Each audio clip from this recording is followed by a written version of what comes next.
Wastelanders, and welcome back to Fallout Badlands. Season 1, Part 6, The Radnificent 7.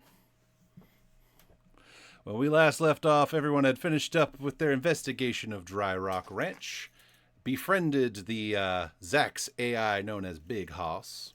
He's even sending a little iBot to go hang out at the Red Rocket and have some proper friends for the first time in 200 years. And as a side note, the intrepid Wastelanders went and retrieved some stolen Brahmin from some super mutant cattle rustlers. I believe that sums everything up nicely. Does anyone have anything to add?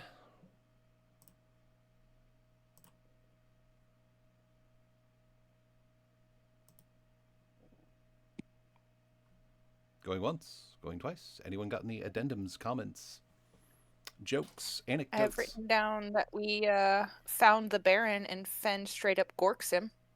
I wrote that down. He wasn't quite a Baron. He was a wannabe Baron. The mutant who would be Baron. Semantics. We shoot everything in the head 16 times. Guaranteed every chance we could, headshot. We were taking no chances. They were not getting AP. We're like, GM, DM, if you want to do things, you better have the coins to do it. Otherwise, they're not moving. The only super mutant who didn't technically die to a headshot was the one that got killed by Goaty McGoatface as he ran off into the sunset. But he had just taken a headshot before that happened, so I think it still qualifies as death by headshots all around. He couldn't dodge, that's for sure. Go right. The heck out of him. So, as per our community poll, which, by the way, I want to make a minor comment. So, the pun in this one is making up for the fact that I overlooked a very obvious pun for the last one. Since I named the last episode The Good, the Bad, and the Ugly, it should have been The Good, the Rad, and the Ugly, because radiation. That was a missed opportunity. So, this week's episode is The Radnificent 7. So, making up for my loss of pun there, I need to ease my pun-loving soul. But we can go back and edit that really quick. I can just change it. It's good. No one will ever know. It's good. It's part of continuity now. We've set it in stone. It's canon. As per the community poll for the Wasteland Weirdness, it was fairly heavily voted for that the party will, at some point in this session, face their first Deathclaw. Ooh, I got the soundbite. I'll just play it. Face their first Deathclaw.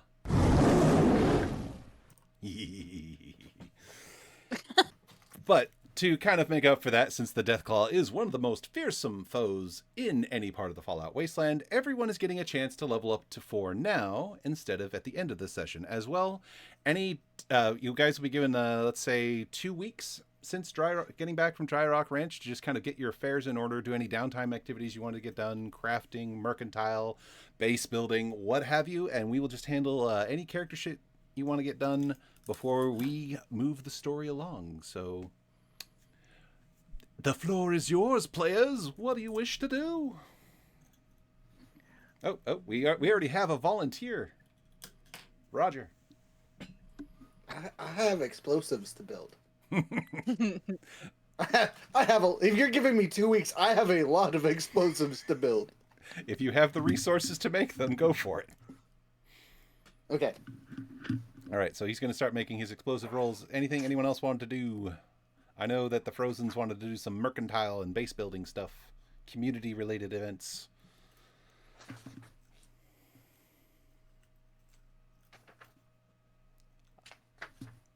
Hello?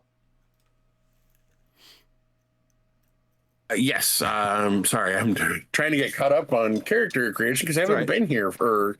It's okay. We're just happy you're here now because that's one more gun against the Deathclaw. So if you guys want some more time, I can toss it over to Rachel because I know there was some schmoozing she wanted to do. Yes. So, all right. Rachel Grails. Yes, so she's been spending a lot of time with the poor vaulties that we've found. Yes, I believe and she's been doing a little bit of you're the only one and proselytizing. I believe you were one of the only people who submitted the full name for their vaulty that they're in charge of. No? Well, that's you. Who? No, I didn't do it. Who did it? I didn't. Someone did. I saw. I would love to take credit for that, but I did not do it. Someone. wanted I have to a do it. name. You have a name? Cool. I do. Tran Sabretooth. Tran Sabretooth. Did you name them? Did they not have a name and you named them? That was their name. Allegedly. Allegedly. Okay, so we have one Sabretooth. Would you like the opportunity to name yours, Rachel? I mean, they basically lived as cave people. They might appreciate a real name. No. I don't even know. Well, to quote one of my favorite comedic series, Psych, I call him Dwight. I do too. Dwight Beats specifically. Dwight Beats. Okay, we got Dwight Beats. We got Trans Sabretooth. These Volties are an eclectic bunch. Don't worry, this isn't like Blaze in the Dark. These aren't going to become your backup character. Oh, for sure. So Rachel's been spending the last 2 weeks working with the Volties that they found, talking to them about their transition to Broside Ranch, because that's one of the things that we've been trying to work on, get them a little bit more integrated. I almost forgot we named it that. Yeah, I wrote that down too. So, because we promised them some folks to kind of help out, and so she's been doing a little bit of preaching, but also for the level up, she's been doing the local leader and trying to get supply lines going back up, since we've established Broside Ranch is another community. And so she's working on keeping those supply lines, and then also from her last level up, she's got perks for just community wellness. And so she's been doubling down on those. Okay. And depending on how today's session goes, you guys might end up with another settlement that you could add to your little supply network. So. Teasers. Okay. Is there anything you needed to discuss or roleplay out with any of the NPCs that are in my massive stable of why do I do this to myself?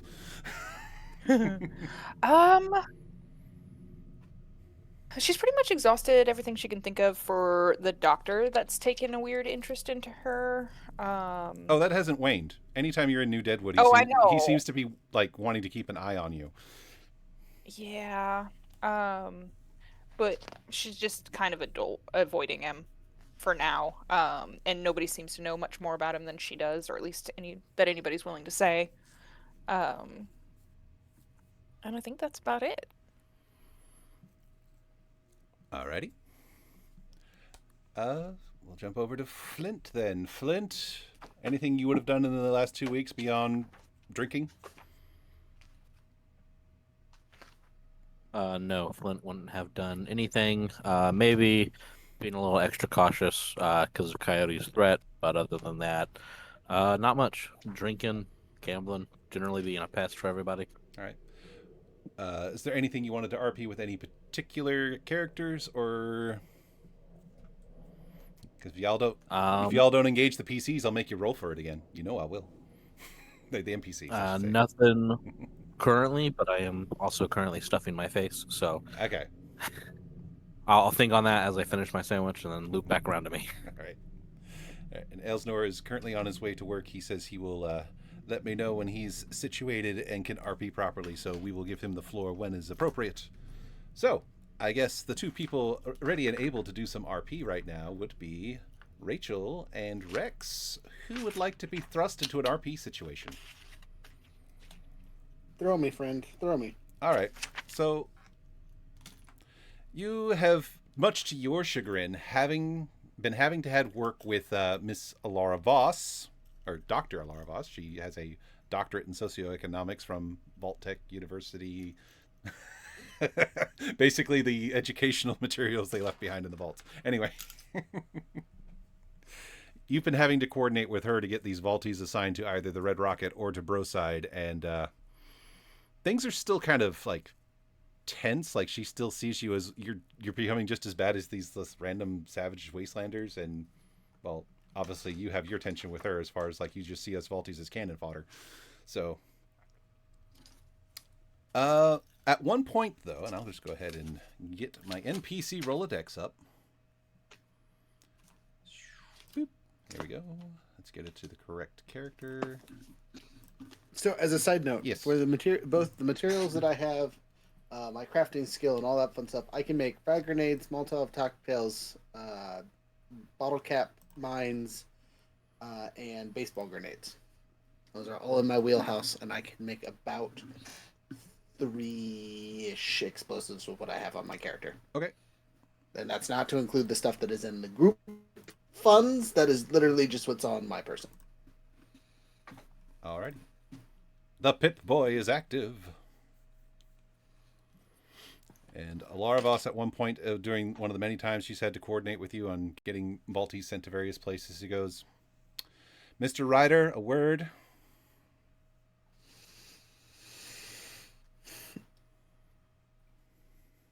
Cranberries.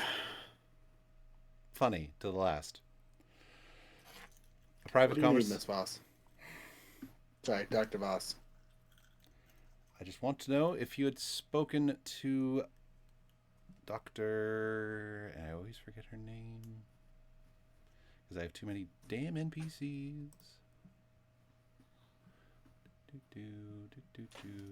Shaw. Have you spoken to Dr. Shaw lately? Oh, and there goes the NPCs. They're gone. Any chance I get? And has she reported on the overall health of these fellow Vault Dwellers at all?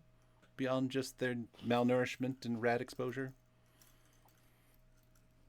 To my knowledge, that's the biggest things, but since we've been getting them jobs and getting them out and about, that's been recovering. I know the ones at the Red Rocket settlement have been doing pretty good. Despite our preacher of Adam keeping them entertained. Yeah. Taste in religion notwithstanding, at least she's helping their overall morale. I can't really complain about that. These poor people have been through a lot. But more back to Dr. Shaw. She's been increasingly evasive about talking to me for some reason. She seems to be busying herself with... She's always saying she's running tests or needs to check results or data about something. You wouldn't happen to know anything about that, would you? I could find out for you, I guess. You do that favor for me. I was under the impression you didn't like me much.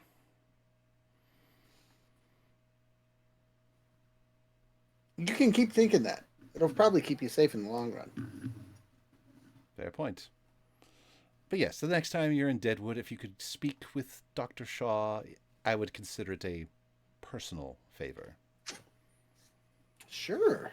Miss Voss, Dr. Voss, I can do that for you. Yeah. Do I get to cash in the favor anytime soon, or is this going to be an IOU till next Christmas? Favor available upon my own ability to return it. How is that? Because I am a very busy woman. I'll take it. I rolled an 18, by the way. He's not happy with that result, but he's just not arguing. All right. Really quick, Veerling, will you remind me, did you tell Dr. Alara Voss that her sister hired you to keep an eye on her? No, Flint did not give her that information. Okay, just wanted to know before I continued RP. Random break. Do, do, do, do, do, do, do, do. Anyway. But I do suppose that she's probably seen more of him around. She has noticed you, like, being her distant drunken shadow, and it's piqued her curiosity. You two don't converse that much, except maybe trading vague insults at each other every once in a while. Well, yours are less vague, but hers are vague because she's polite after. All right. Yeah, it's Flint's special ability, pissing everybody off. All right. A special ability, you say. Yep. The other question that Dr. Voss will ask you, Rex, is so you will... By the way, why has your ghoul companion been watching me lately? Have I done something to arise any particular suspicions, or is he just fixated on me for some unknown reason?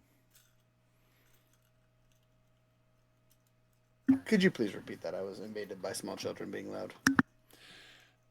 I've noticed that your ghoul companion has been paying extra attention to me whenever I'm near the Red Rocket or anytime we cross paths in New Deadwood. I just want to know if I did something in particular to irk his suspicion, or if this is just another drunken obsession of his. I would watch your tongue about my best friend. That's a pretty serious implication. It's a correct one, but it's pretty serious, so watch how you say it. No, friend. He's got a reason for it. Though I don't believe out of character, I don't believe he shared with me that that's the plan. No. We have not talked about it. So I don't have an actual idea why he's doing it, but it's very apparent. So I tell her as much. He hasn't told me what it's about, but if he's doing it, he's got a good reason for it, probably. I find it most disconcerting most days, but I'm also wondering if it would be worth the absolutely potentially volatile results if I were to confront him about it. So I will just leave it be so long as he gives me my space, I suppose. I mean, the worst comes to worst, you get to make a friend. How do you say her name? Sorry. Dr. Alara, right? Alara Voss. Right, just her first name. I'm making a point here. Alara, some people just think you're pretty. I don't get it, but some people do. Maybe you could just talk to people and figure things out instead of throwing shade from a distance. That'll generally solve problems with these people. They are humans, even if not all of them look like it. I will take your advice under consideration, Mr. Ryder. Thank you. Yeah, if you get a chance to speak with Dr. Shaw and get back to me on why she has kept herself so busy and delayed what we need to get done, I would appreciate it. Anyway, I must head back to New Deadwood because I apparently am not allowed to rest. What is that phrase they used to say? No rest for the wicked. Yep, that's definitely the term for sure. He lies out his teeth. He has no idea. Never heard that term before. Alrighty. Oh, I'm gonna get my dice out. I don't use dice for this game. That's right. I have a Fallout die roller, so I can have the proprietary dice without having to search them down and pay billions of dollars for them or whatever. It's like $7 a pack. It's like billions of dollars or something. Jumping over to Rachel. I'll go ahead and scoot things over to the Dakota Wasteland while we're doing your RP stuff, just so I don't have to keep jumping back and forth between things. I wish it wouldn't do that. There. Also, as a side note, I'm using for my whatchamacallit, I am doing 3 frag grenades just to make life easy. Okay. No, why? Discord. Do you have power to make gamma rounds? Gamma rounds? That would require science. I was gonna say I can't make any more ammo either. Oh, sad. You might be able Can to. Bobby make me more ammo? Potentially.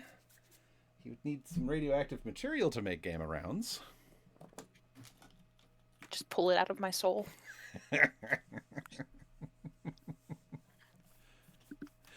Just find a piece of iron and just focus really hard. Aha!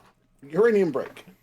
Alright, so, Alara. Just wait a really long time. Not Alara. Rachel, there's the word. Cycling through character names in my head, both NPC and PC. Do you spend any time in New Deadwood, or do you focus pretty much on jumping between Broside and the Red Rocket for those 2 weeks? Mostly focusing on Broside, jumping between those 2 locations, because she is very aware of how little she's gotten done with establishing her own flock. And so she has been trying to be very friendly, very amenable, very much trying to get people what they need and want to make them feel more comfortable, and that she is trustworthy and can help them make great decisions. And so that her focus has very much been on this new group of people. Okay. I will remind you that you did make some social checks to try to manipulate Jeb getting a shift in New Deadwood so you could see him again. That is true. I did do that. And so she probably would go try to check on her buddy, and also probably on a day that Mr. Flint had been maybe a little too long in town, and she was a little worried about him. You gonna go fetch him out of a gutter somewhere? Yeah, kind of make sure he was still, at least breathing. Designated staggerer. I don't need no damn babysitter, kid. Eat your sandwich. All right. And boop. Fine, but only because I want to eat this sandwich. I really need to stop clicking that button. Boop. There we go. All right. And sure enough, one of the times you go to fetch Flint, and he seems content just going to be lying passed out somewhere for a bit, so you got to wait for him to sleep it off long enough. We could just say he has a cell named after him in the marshal's office at this point. It's just it's the Flint drunk tank. It has his name on it. And a commemorative plaque. It's carved out of wood. It's just kind of hanging by a nail on the top of the cell. Sideways. But while you're waiting for Flint to sleep it off, you see that Jeb, the glowing ghoul, is indeed working the gas station, though he's mostly unfamiliar with the mechanics of it. Smokey's trying his best. Like, look, it's actually I have Smokey's portrait on this now. I added it to it, so. Listen, it's not that complicated, kid. You take the nozzle, you put it in the gas can, then you click the button after they hand you the caps. All right? It's not rocket science. Upon hearing the term rocket science, you notice that Jeb kind of shudders a bit, like almost flinches. He goes, "Okay, yeah, I could do that. I can do that." And he starts to seem to be getting the hang of operating the gas pump. And Smokey leaves him to his devices while he goes and takes a smoke break. Weird. He has to take the smoke break away from the gas pump for obvious reasons.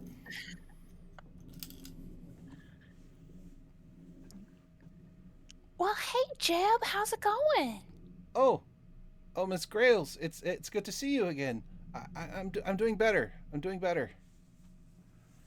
Well, that's wonderful. I'm glad we got to see you, and I'm glad you're out of here and not there, I guess. Yeah, me too. I cannot for the life of me remember what kind of voice characterization I gave him before, so I'm just kind of giving him the meek voice for now. Yeah, that probably is appropriate. All my friends are still there, though. So you're doing okay? Yeah, I just wish my friends could get more of a break like I did. I heard you asked them to put me out here? Sweetie, I just didn't think being back there with, Miss Voss and Dr. Voss and all them other folk was too good for you. I mean, it's a job. They give us a place to stay, whether we asked for it or not. You got a place to stay here, though, yeah? Or Bracken says we have a contract, and he doesn't take kindly to people who break contract.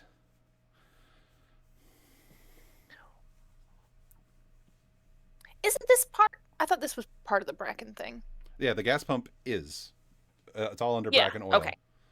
Yeah, so okay. He thought you meant like leaving Bracken entirely, and he's like, I can't do that. There's a contract. No. Yeah. Okay. No. No, not like that. But like, you still have a place to stay, and you're still within like the Bracken thing. You haven't broken your contract or nothing. But maybe this is a little bit better, a little more healthy. Well, I mean, I get a couple shifts out here, but eventually I gotta go back. Plus, I wouldn't want to leave all my friends behind. Well, yeah, no, nobody likes doing that. Okay.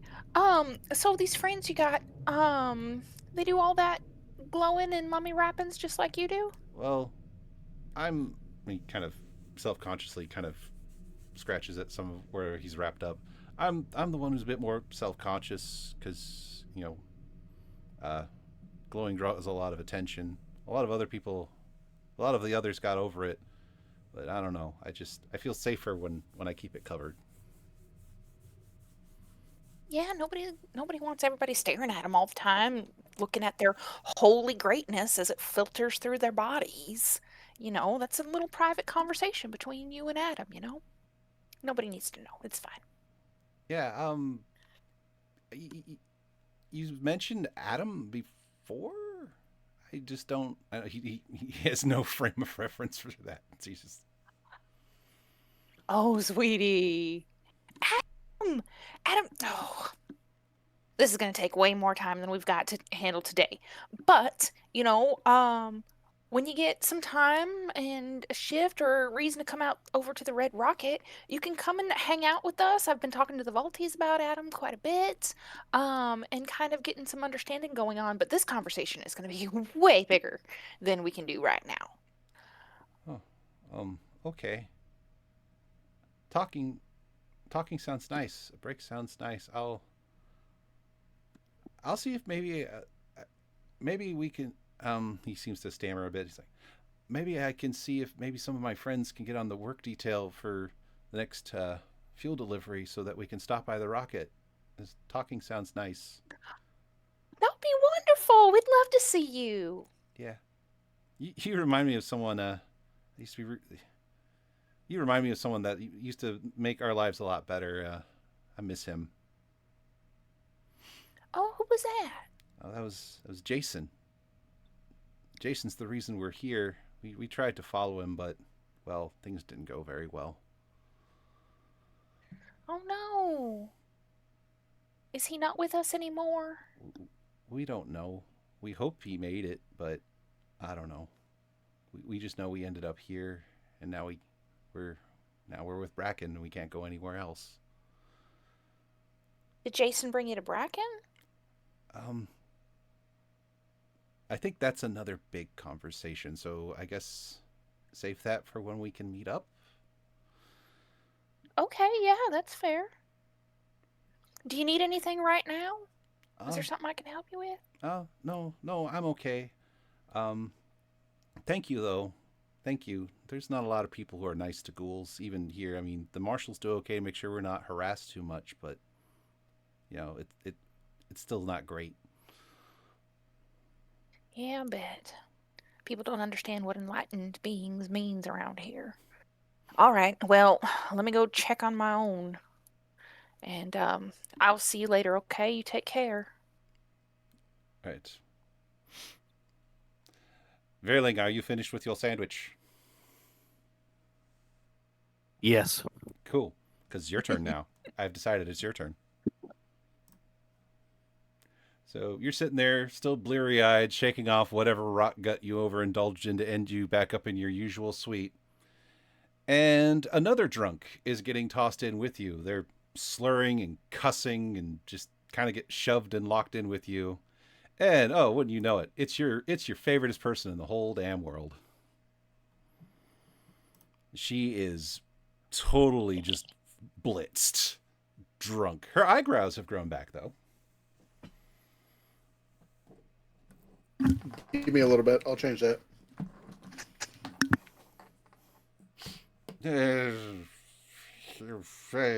She can't even stand up. She's like hanging. Marshals, I'm pretty sure this says Flint's cell, not Flint and Co. Mara, upon your complaint, grabs the plaque off the top of the cage, grabs a knife, and then carves plus on the end, and then hangs it back up, and then flips you off as she walks away. And here I thought we were getting along real well. This is us getting along.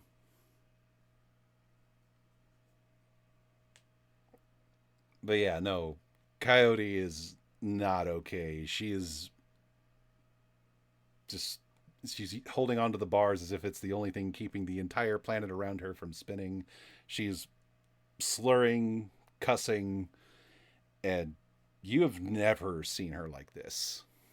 Like, you've seen her get, pretty drunk and raucous at the aces and eights, but this is next level drunk. This is you level drunk. Okay, Flint will kind of sigh, walk over and like touch her shoulder. Coyote. She just kind of weakly flails, looks at you and goes, hey, it's you. And she just kind of like staggers over into you, holding on to the lapels of your coat just to kind of stay upright. I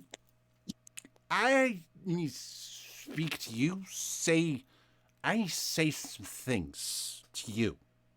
To you. And she does that drunk thing where she like pats your shoulder super hard. Well, I mean, I always knew that there was some unrequited love here, but maybe you should wait to make that confession when you're sober. Shut up. Not that. I want to say, Not a denial. I respect you. I respect you because you understand that you're a killer. You do. You understand what's needed. And you don't get all like asshole about it, but you're also not like guilty about it. You're just, you know what you are. And there's so many people who don't know what they are. I don't know what I are. She just starts to slip and slide onto the floor. Oh, therapy is not in my wheelhouse. Come on, Coyote. Let's get you to bed. Buy a drink first. You will know. I've bought you several. You will Get in. You will notice that as you're helping her onto the cot, and I won't even make a check required for this, but once you actually helping her close enough to observe it, all cavalry regalia from her clothes seems to have been ripped off, like torn. Well, that's real interesting. Flint will like take her hat and kind of like put it over her face to block out the sun. Yeah, she passes out instantly once you get her in the cot. He'll stand up, grab his own hat from the little stand, put it on. I'm good. We're nice and sober. Mara comes back, opens the door. Goes, funny, I thought you would have wanted to stay and gloat. I've never seen her like this. No, you don't gloat during something like this. You might not. Just make sure she doesn't choke on her own vomit. You put her in the recovery position. She'll be fine. I'll send one of the docs in here to check on her in a few hours. Appreciated. Flint will pull out 10 caps and hand it to her. For babysitting, let me know when she wakes up. All right. Don't have too much fun. Let's see. Anyone else doing anything in New Deadwood before I wrap up here? I have to talk to Dr. Shaw, apparently. And I did want to bug a couple other people in town if I have time. Alrighty.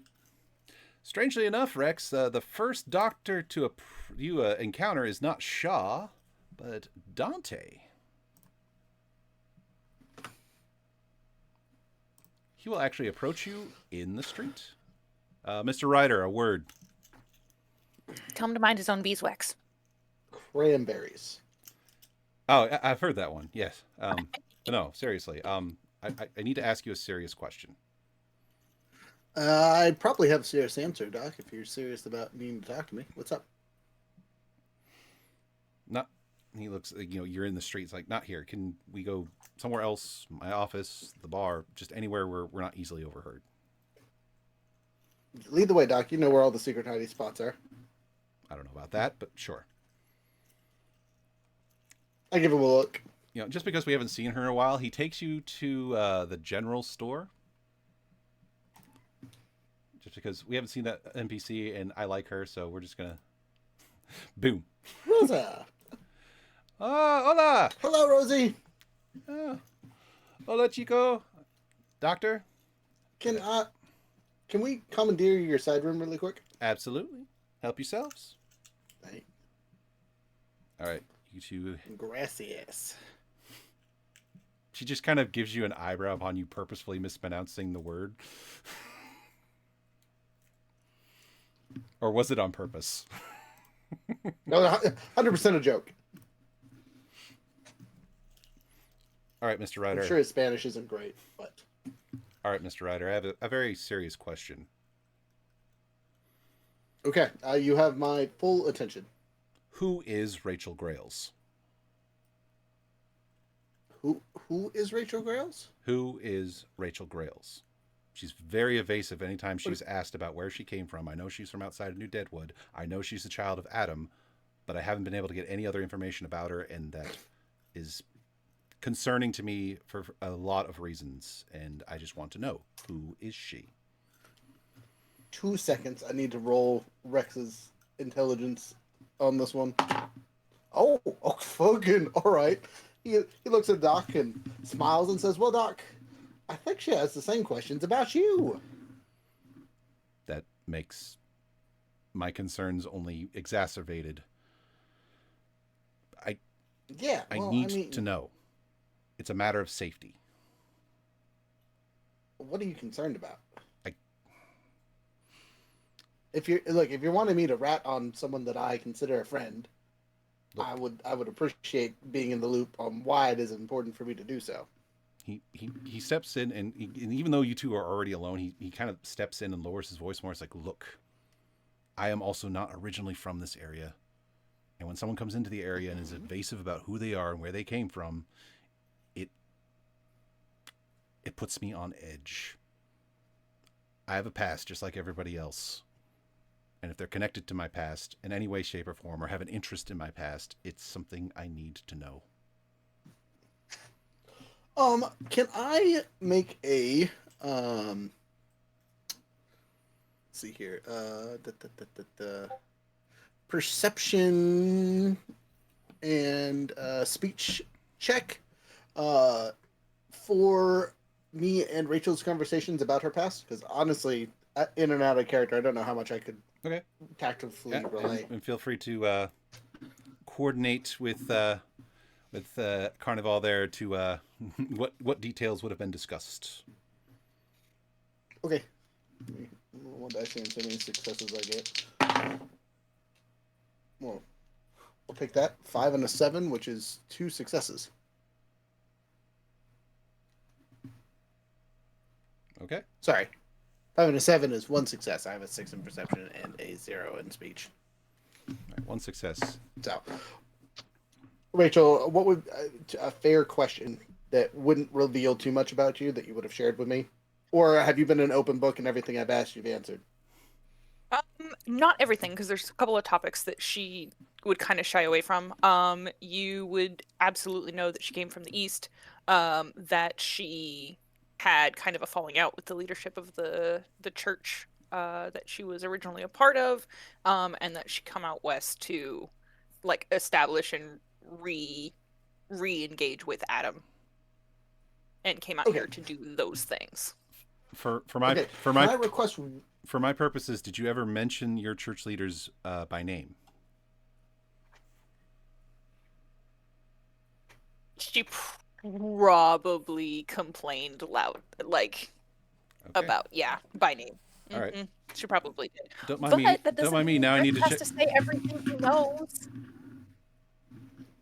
This is true. So I'm going to look at the document. I'm just going to pop in here and say that I've never heard mention name in our chat or out loud in our. I don't remember any of those names, but sure. No, that role was meant to be just like us talking. General information, off camera conversation. Downtime, yada yada stuff. So I'm gonna look at Doc here and say, Doc, I know I'm a Vaulty, and we are known for our terrible understanding of how the world works. But from what I've seen from Rachel, she herself isn't going to be an issue for you. Hopefully. I don't think she has it out for you, if that makes you feel better. She mentioned some people in her past I don't know if I like the sounds of, but her herself is not something I feel you should worry about. I tell him a bit of what you've told me about your purpose for being here and that kind of stuff. I don't give any major details, but I give some. Do you pass along the name of her previous religious leader? He's gonna roll. I'm gonna roll for it. He's gonna roll for it. I'm gonna roll for it. Intrigue. Intrigue. Can I do quarters? So first quarter I do, second quarter I don't, third quarter I say it but wrong, and last I skip it. All right. Knock yourself out. 18. So hard. Like I try to remember, but like I can't remember the name for the life of me. I know she's mentioned the name before, but I have no idea. But you attempt to pronounce it. Sure. Upon you trying to remember and you're kind of fumbling through it, you see his like pupils shrink a bit, and he goes, "Mother Isolde,"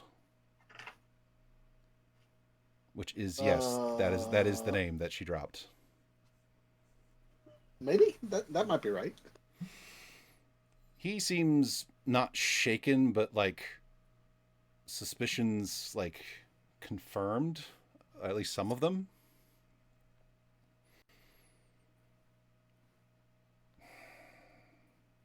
He looks at you. You seem like a good man, Mr. Ryder. Do you trust Miss Grails? Well, I let her stand behind me with a gun, so yeah.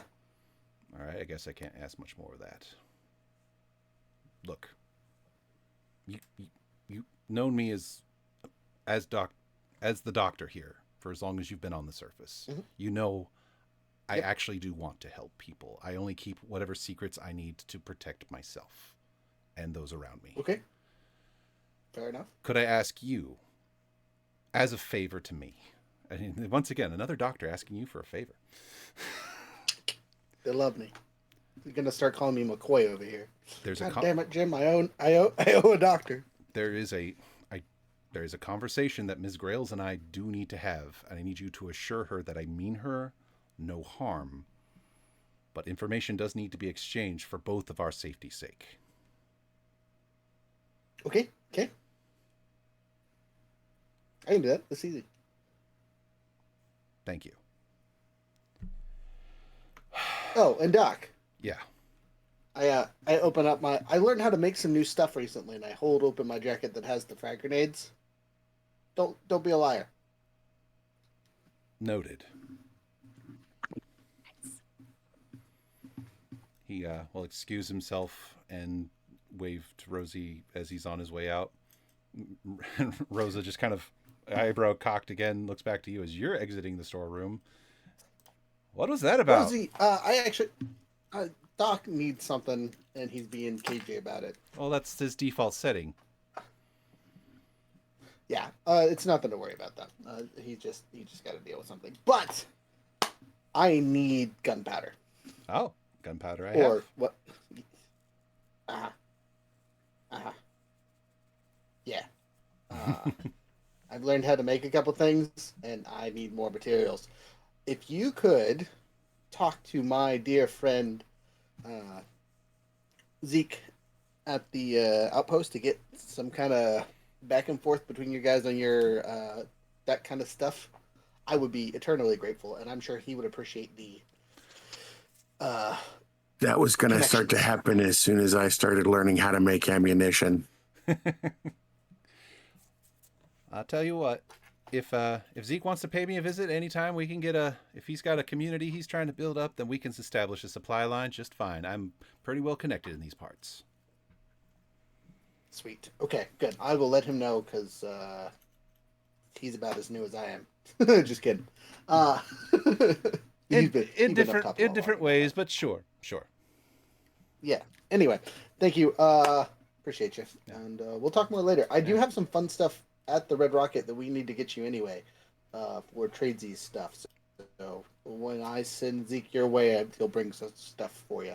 Sounds good. Vaya con Dios, my friend. Great. Alrighty, and since Zeke spoke up, Zeke, you got some things you want to do? Yeah, I am way behind. I've been out of the show for a couple of weeks handling other business. I don't know exactly how much time has passed since the last session I was involved in, and now. Let's see. It's been 2 weeks I do. since the last session, and I believe Well, I mean, in game time. in game time, it's been at least 2 weeks since they returned from the theme park. Which, Iris would have regaled you with Dry Rock Ranch tales and introduced you to an iBot that speaks like an oversized Texan.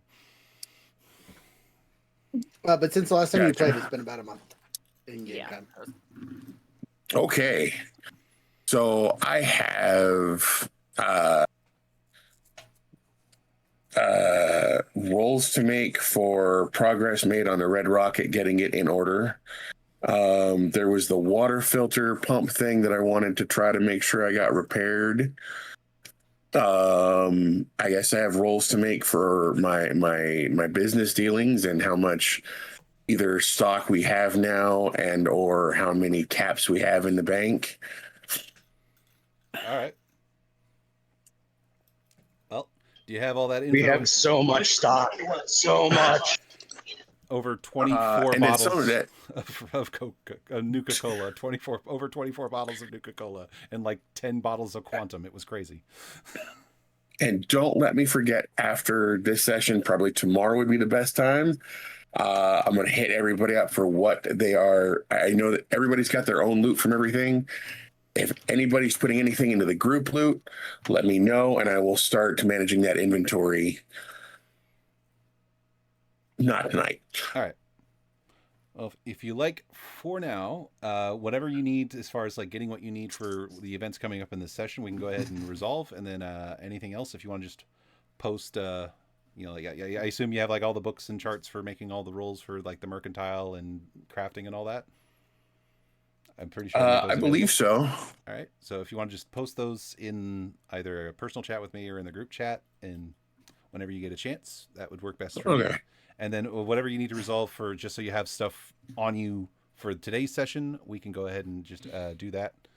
And if you do you have any RP you want to do with anyone? I guess I've got some catching up to do. So in my absence, was my character just staying at the Red Rocket and working on things, or You were that's what you guys had me doing? You were babysitting all the Volties that got Zeke. sent there. Oh, Yeah, good stuff. And Fenn's been there working with trying to get to Red Rock. All right. So with Fen and the Vaulties, then I'll have to make rolls because I'm sure in that month, I'm sure we have the Red Rocket in like almost the dream order. It looks kind of nice. Very nice. All right. Then I'll work on those rolls a little bit later. I don't want to hold up the game too much. Yeah, I don't know if there's any like specific RP I need to do. Okay. Letting everybody know I can now do. I now make armor, or not armor, ammunition. I do gun modifications, and I can also do level 1 energy weapon modifications. That's good. You and me is going to be friends because I do the explosives now, and I am ready to do things. Need to up some stuff. Also, I have a ridiculous amount of guns that I keep giving you. Also, something that would have been super shiny and Zeke would have been super interested in is the party came back with a set of prototype laser pistols from Dry Rock Ranch, the Peacemaker. It is a laser pistol 6-shooter that does as much damage as a sniper rifle. Oh, Zeke would have been very interested in that if somebody else hadn't already claimed it. Well, there's 2 of them. One of them is currently in the possession of Rex Ryder. I'm not sure where the other one ended up. In our pacifist's hands, Rachel has it. Rachel is the steward of the other Peacemaker because she has energy weapons training. Yeah, I do not, but I was like, I'd be super interested in checking that out. In the interest of friendship, I will let you borrow mine. Well, there's the thing. They brought back for you because your wife loves you so much. They also found the schematics for the prototype, and she hung on to them just for you. I see. Yep. I see. Yeah, no, I probably would have spent some time looking at that and trying to figure that out. Which would also include the instructions to craft its proprietary ammo, because it uses a unique fusion cartridge that's much smaller than the usual fusion cartridge, which with enough time you can convert regular fusion cells into rounds for the Peacemaker. Oh, excellent. Excellent. Yeah, I figured you'd want to know about that. I think I might. Did I still have it? I do not have it in the Rolodex, but it is in the group chat. If you wanted to go find that. Yes, I will check that out. I don't have energy weapons, so I can't use it, but I'm definitely interested in that because that could be a moneymaker. Becomes the unique signature weapon of the entire martial force. Yep. Red Rocket Industries stamped on the side of it. Baylor Industries. Red Rocket's already a trademark of something. Fair enough. I like Baylor Industries anyways. Meth head anonymous. What? No, not liking that one. All right. She's not a meth dealer. Sorry. She's a pharmacist. Yeah. I'm not letting that one die. It's gonna be a thing. Speaking of Iris, what would she have liked to have been doing during those 2 weeks?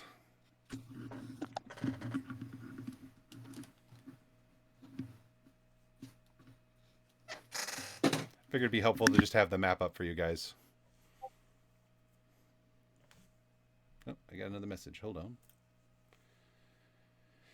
I like to keep the Discord up on my phone.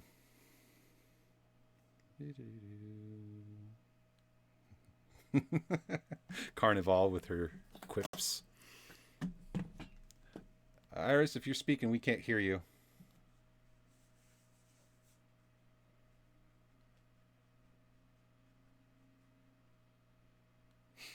Sorry, she's having troubles with her tap to speak. Yeah, it'll do that. I think if you speak loud enough, they can hear you through mine. Yeah, but then she's shouting in your ear. Can you hear me now? Oh, Yes, we can hear you.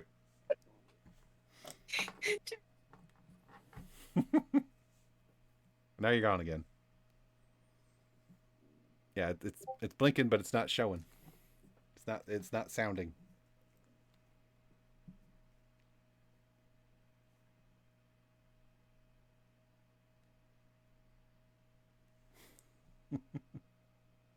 Everyone be making the drug. He's having a mild breakdown trying to figure it out. No worries, we can come back to you. Oh no. All right, Elsnor, have you made it home yet, or do you still need a little time before you're RP ready? I am in the car, so I can talk. All right.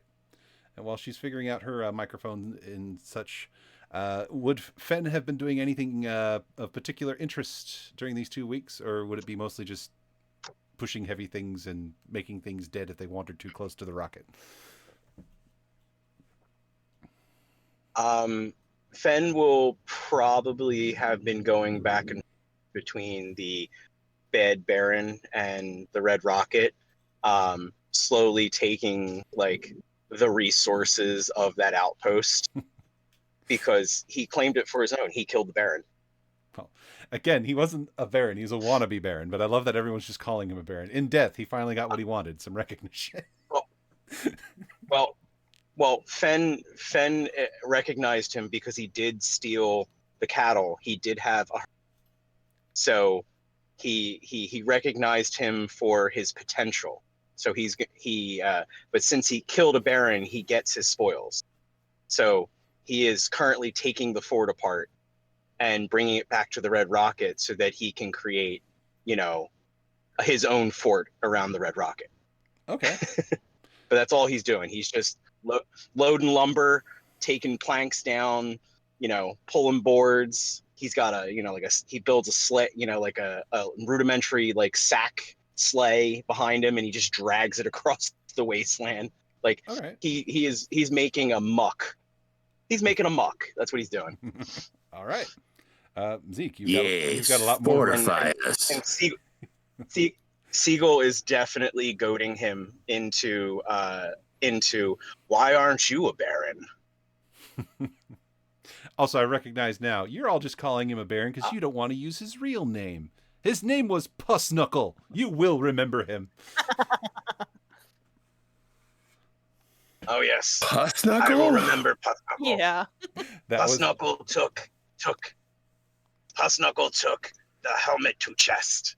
Pussnuckle had no more This is knuckle. your Oh, turn. yeah, that's right. So couple of appearance changes. Fen is now wearing a full set of super mutant armor and has a robotic Yes. bull's head for a helmet. And the Yeah. rodeo belt. Oh, and a rodeo championship belt across his torso.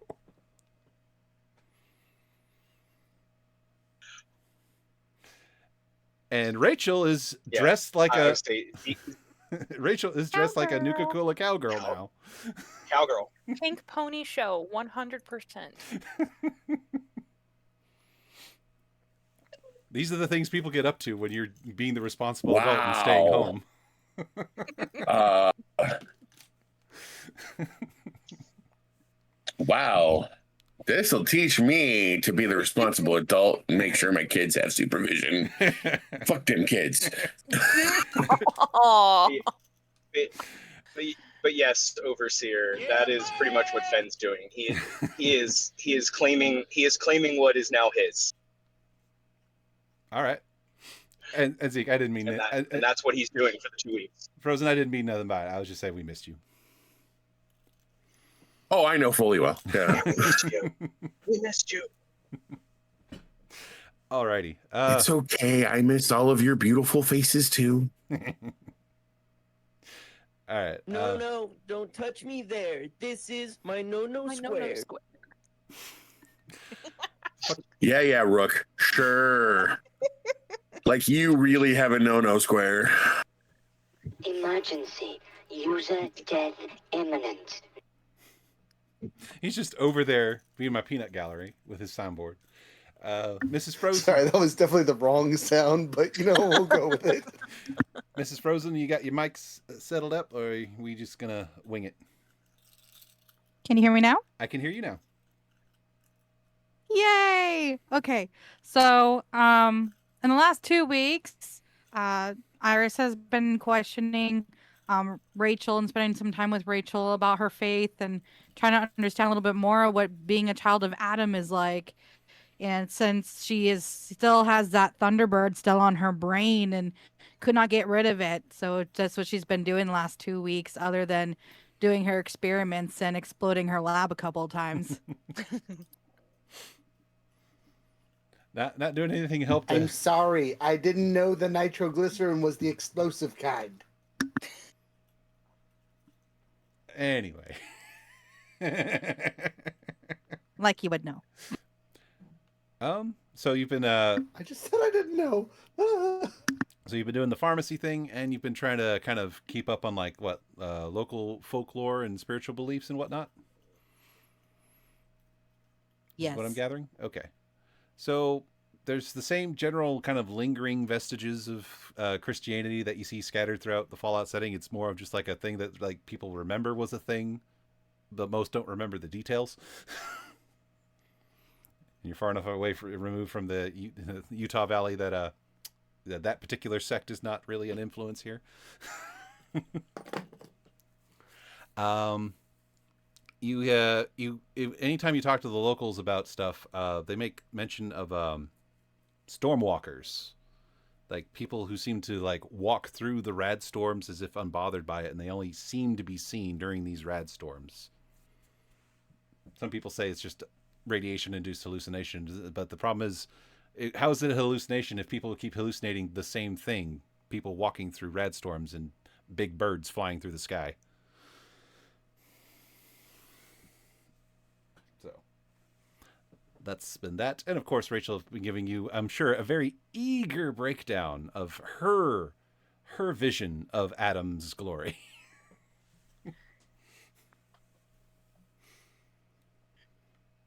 Absolutely. She's a little bit suspicious though because Iris had been like a little bit mocking before, and so she's a little bit feels like she might be getting set up, but is very happy for the help and the interest and the opportunity to kind of speak about Adam as kind of prep for the conversations that she's having with the Volties.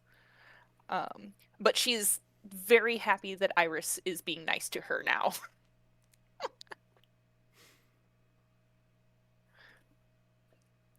Cool. That's always good to make friends. You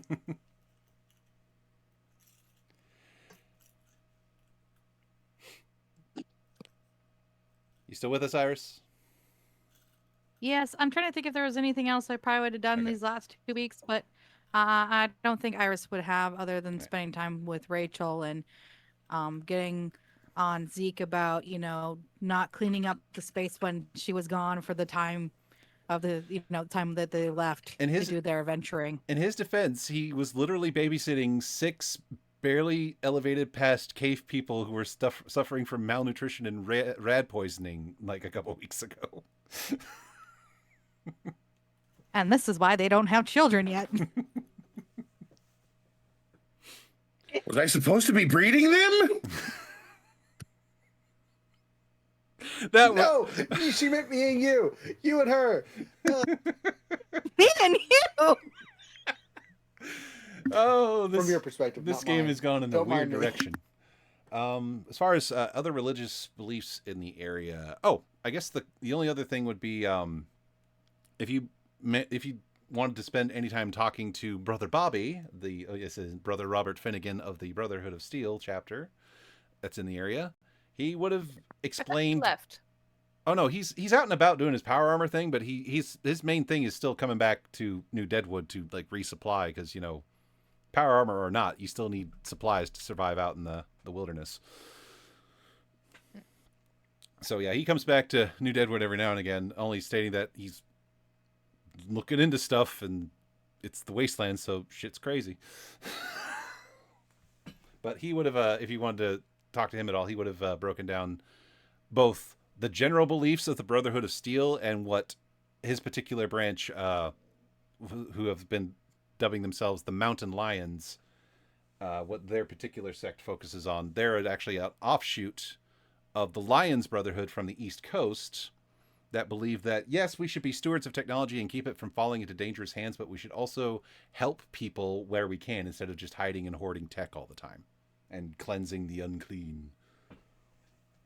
But this particular branch is also really limited on resources, so they help when they can do so without causing active harm to themselves.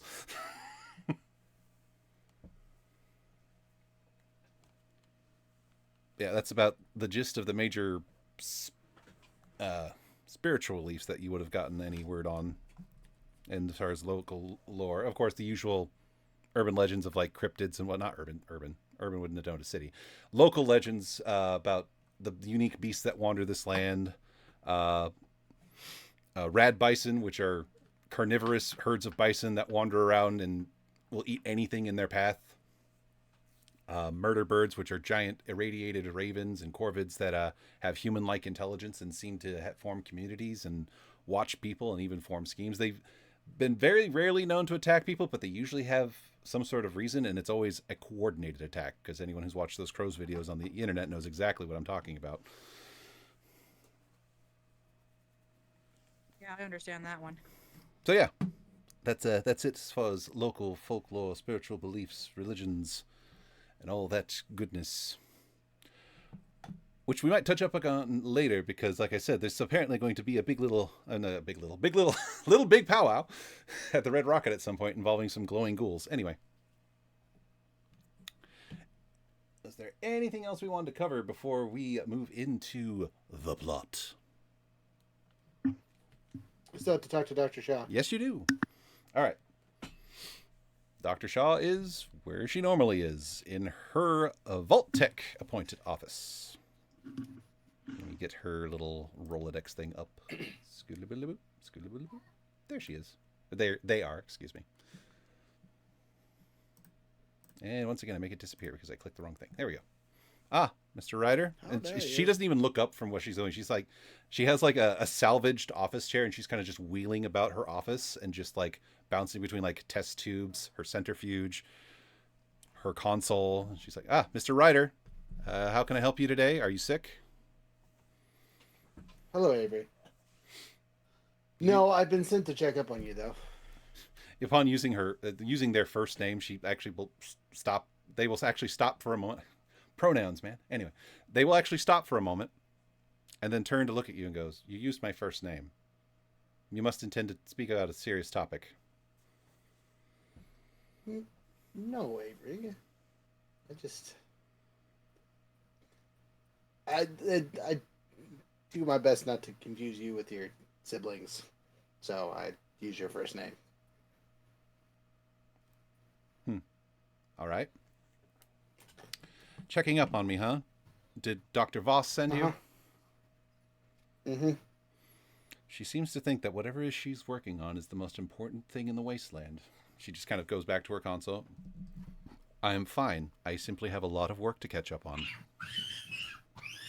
Can I help at all? Unless you have a degree in advanced bioscience, I highly doubt it, but the sentiment is appreciated. I got some pretty good field time under my hands at this point. Oh, can you calculate the cellular degradation rate of viruses? I mean, if you give me a cheat sheet. Again, appreciated, but it's just faster if I just keep working.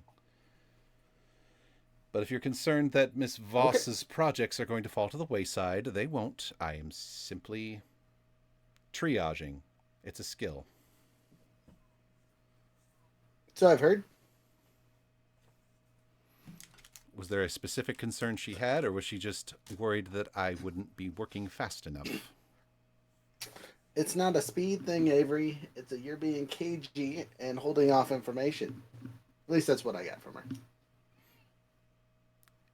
Are people entitled to everything about my life? Am I required to dispense everything that I'm doing? If it affects no one? I mean, I'm probably to the boss. What I'm doing isn't Vault-Tec related. But it's interfering with Vault-Tec stuff. As I stated, I'm tracking the cellular degradation rate of viruses because, if in case you haven't noticed, she kind of gestures out the window to the wasteland, this is the filthiest environment ever. People get sick a lot. Mm-hmm. Been there, done that. And I've been noticing highly irregular antibody rates in people's blood samples, and I'm trying to figure out where it's coming from. Because if we have a pandemic on our hands that is just waiting to mutate and cause all kinds of problems, I want to head it off. Her projects aren't going to get done if everyone's dying of some sort of plague. Well, I mean, we might die, but the Wastelanders will be fine. No. Mr. Ryder, I said everyone's blood samples, not just Vault Dwellers. Everyone's immune responses seem heightened, not enhanced, but on alert. And that's just not just accounting for, it's, a dirty environment. No. People's bodies are producing extra antibodies for something, and I can't identify what. But yet... So it's not just the extra radiation in the air? No. And I try to examine people. It's like no one seems to be sick with anything out of the ordinary. There's the occasional person who succumbs to becoming a ghoul, but I don't think that's virus related, at least not for the most part. If a virus causes ghoulification, it's not something I have been educated in. No, that's mutation. Yes, that was my theory as well. But this still doesn't help my current situation. Everyone's antibody and white cell count is up. And while, yes, I'm sure there's the occasional tumor caused by background radiation, it doesn't account for that. So yes, I've been busy. I've been trying to figure out if there's a sleeping plague beneath everyone's notice, and I want to make sure that there's eyes on it before it catches us by surprise when it inevitably mutates.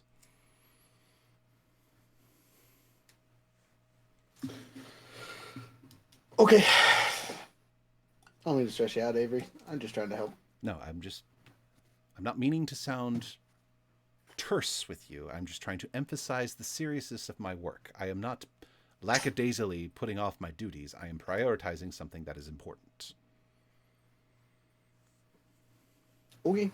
Well, as per usual, if you need help with it, let me know. They give a deep sigh, and they will actually stand up, and this is very out of character for her. She actually will pat you on the shoulder and go, I do appreciate your concern. I do consider you a friend, as much as I have any friends. Well, that's good. I'm glad I got one of the Shaws still on my side. As far as I understood, as long as you weren't trying to kill someone, we were all on everyone was on the same side. But then again, what do I know? I'm just a doctor. She goes back. I'm struggling with the pronouns today. They go back to their work. I will smile and said, yeah, but dead men can't watch your back. And I will walk out. Alrighty. So yeah, she's been focused on strange blood samples. I will go report to the ever so helpful Voss, and then move on to the story bits. Yeah. She'll just make an offhand comment about blood samples. Blood samples. Yeah, we could just cover that real quick, just so I'd have to come back to it. Sure. Blood samples? She's studying blood samples. Blood samples. Mm-hmm. Because she's worried that a virus that doesn't actually exist might make people sick if we stop not being sick from it. Essentially. Why? Because it's concerning Dr. Avery. Does that sound perfectly feasible?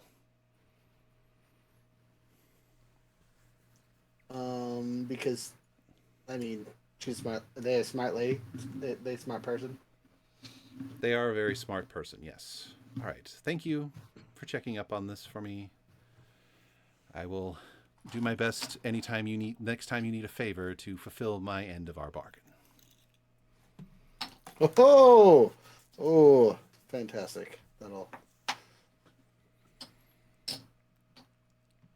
Not gonna say you're gonna regret this, but prepare yourself. I don't have time for regrets. I have too much work to do.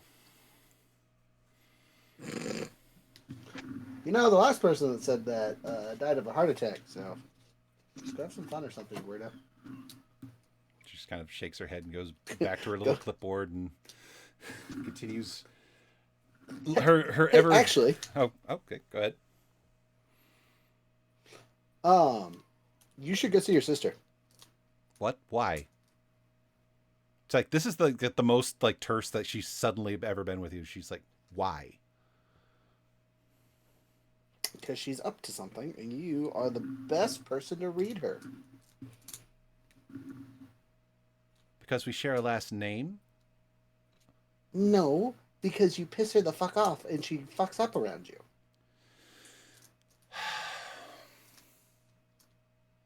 If my sister is indeed up to something, as you put it, I will look into it when I have an opportunity, unless that's the favor you wish to cash in. No, that is just my suggestion. I have an idea what the favor is going to be, and I will need that for later. Very well. Then I will take your advice under consideration. That's like her catchphrase at this point. I will take it under consideration. All right. Okay. I've done all I can do. The shit has been stirred. Back at the Red Rocket. Everyone's gathered around. Maybe it's an evening meal. Maybe you're all doing your usual daily tasks. And to kick off the plot, here comes the hook. And the pitch. As soon as I get this thing to work. Yep. Oh, boy. And it's a foul ball. Oh, it's a foul I was going to say, try again. One more time. Did I delete him? Tell me I didn't delete him. There he is. Boom. Isaac. There he is. Aw, our favorite quest giver. Yep. Isaac's here, and he's once again not alone, but this time it's not feuding ranchers. He's approaching with a desperate-looking rancher. Hey, everyone. Isaac, what can we do for you? Well, it's not what you can do for me. It's what you can do for my friend here. His community's in a bit of a tight spot, and, well, best I told him I would introduce you, let him make his case. I made no promises, and he looks at him, that they would actually help. What you're asking is a lot. But, here, I've done my part. I brought you here. Say your piece. And I want you all to appreciate the super detailed NPC art I got for this person. How I slaved for so long to find the perfect, intricate, like, character-defining art for this NPC. Very nice. Wow. Super impressive. Do approve. Solid choice. Well, friend, what seems to be the problem that's got you looking so haggard? Well, I gotta check. I gave him a name. I know his last name, but then his first name decided, I'm gonna leak out of your memory like a sieve. It's okay. It's going to leak out of ours, too. That's all right. Someone will write it down, right? I wrote it down. I just don't remember where it is.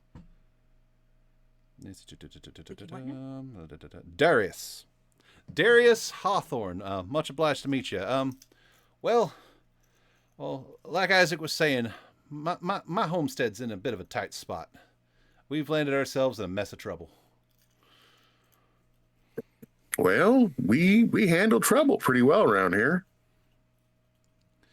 What kind of trouble did you land yourself in?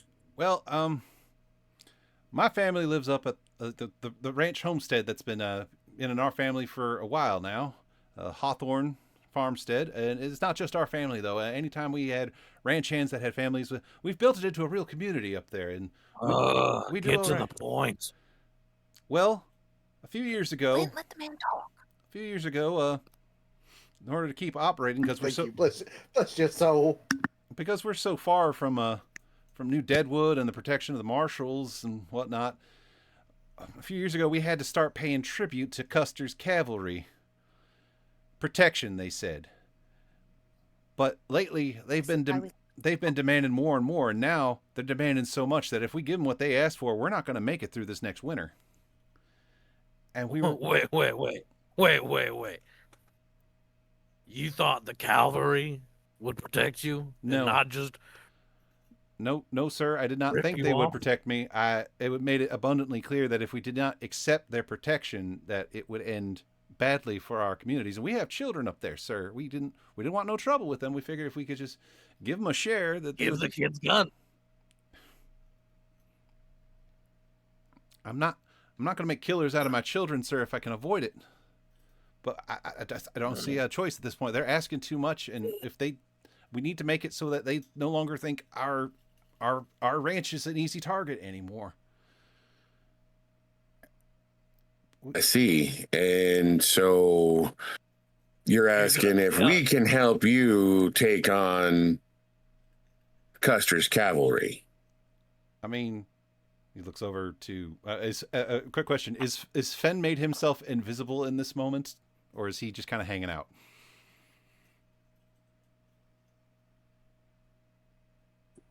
Wait for the camera to load.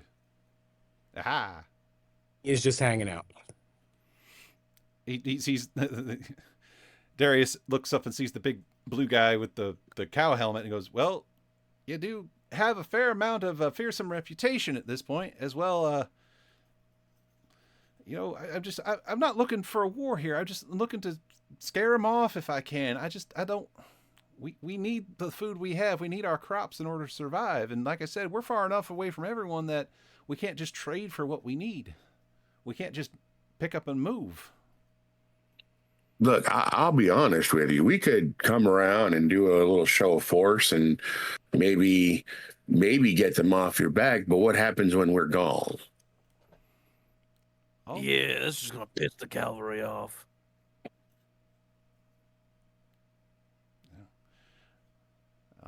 I mean, I'm not saying I won't kill them, but... Well, what if He looks over to Rex and sees the Vault Tech uniform. What if we agree to be a Vault Tech ranch? What if we let you guys come do your thing there? Would that help secure your protection? Jesus Christ, don't do that. Oh God damn no! I know I wear the Someone's uniform, but desperate. You wear I your don't- Vault I Tech don't suit. Hand out those contracts. Yeah, I wear the uniform.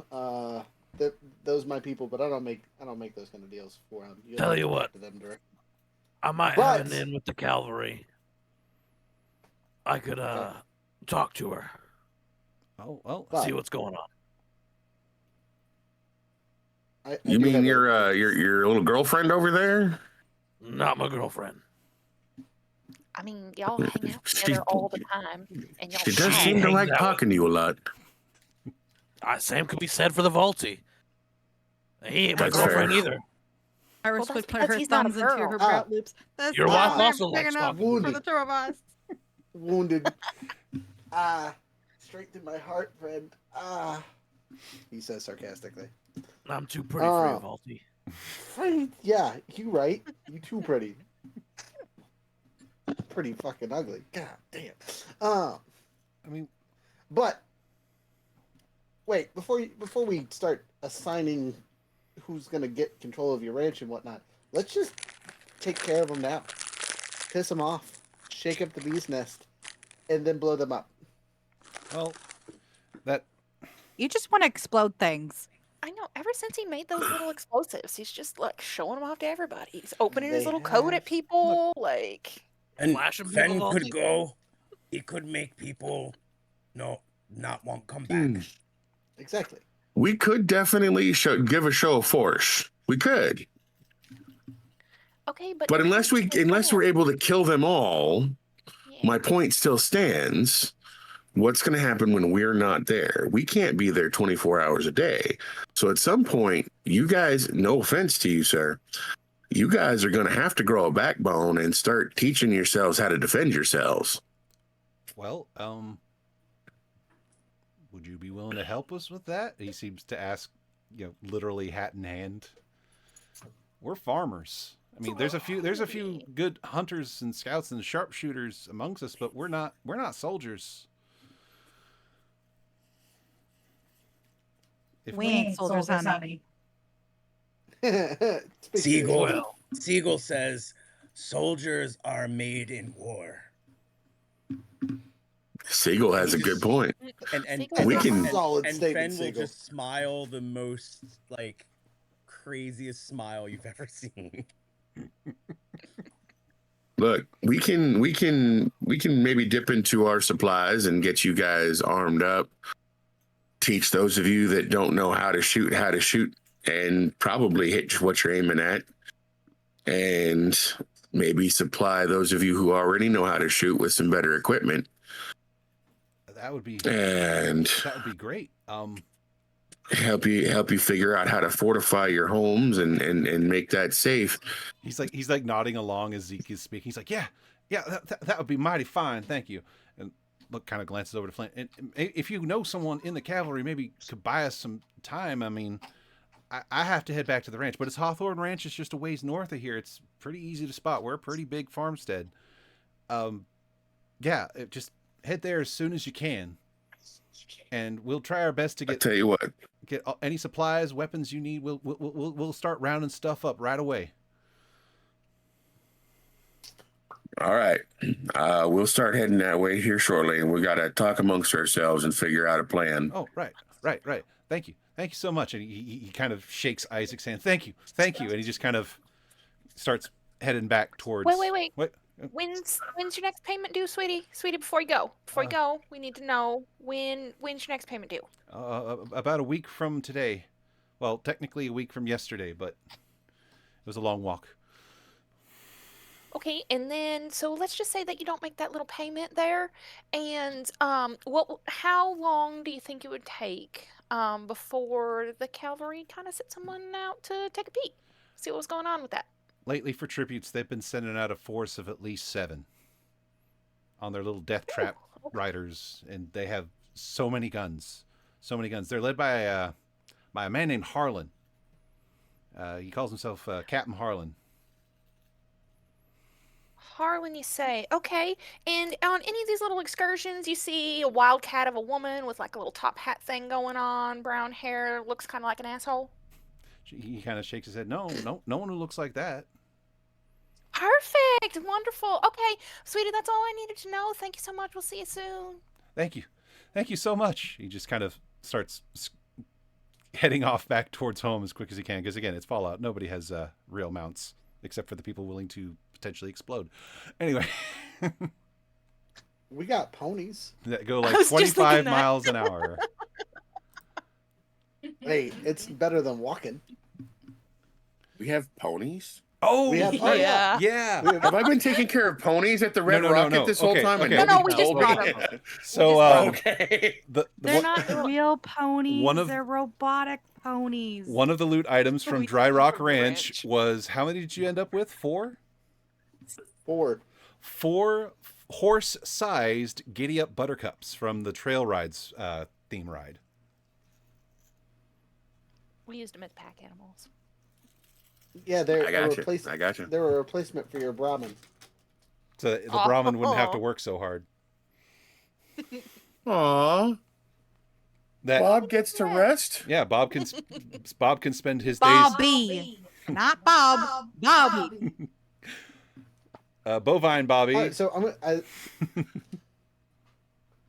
gonna turn to the group here, specifically Zeke and Iris, and go. Okay, so we're all going this time, right? Yes. Okay, cool. Is little Rex coming too? Not just big Rex? Borf. Of course. Oh, big Rex. All right, Well, that's a big good Rex for name. Big Rex. Like, As he comes around the corner, Big Rex. he actually looks a little bit bigger than he did before.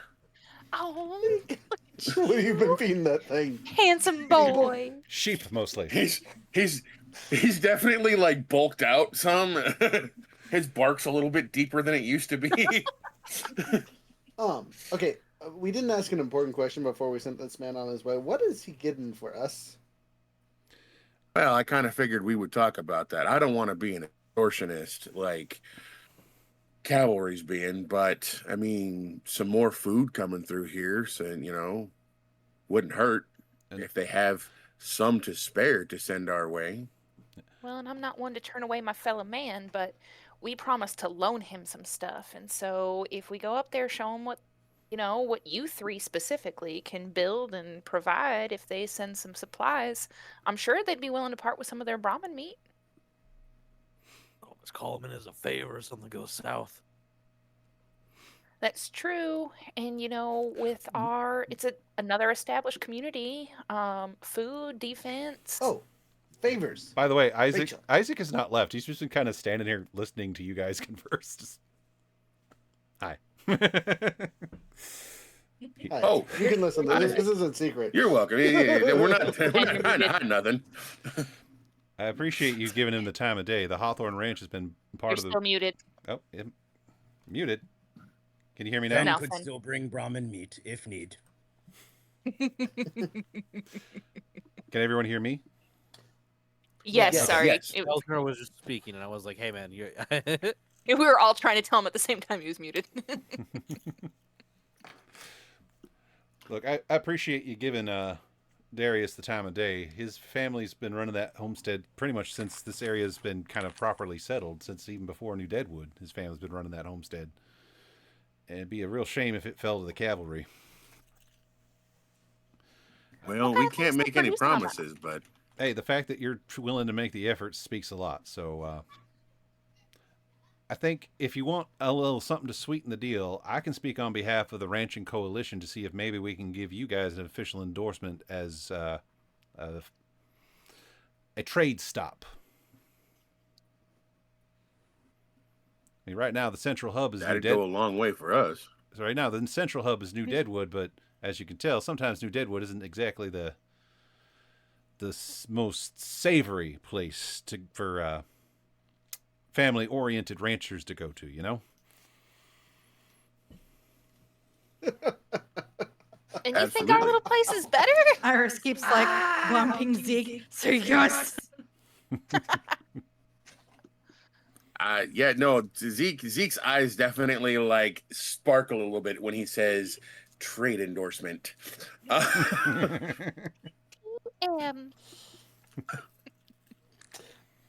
While they're discussing it, you mentioned contracts and favors and things. Rex is 100% go like immediately go. Rachel, I forgot. I need to tell you.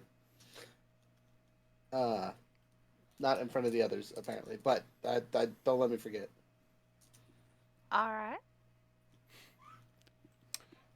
Well, apparently, Never faulty. As no, you respect it. Jeez, no means Oh. no. that got dark. Anyway. Yes, I gotta agree to that one. Sorry, I was on a whole different wavelength. I get what you're saying. Okay. Okay, so Mr. There, Isaac Cole, you know a lot about this homestead, the Hawthorne homestead. It's been there for a really long time.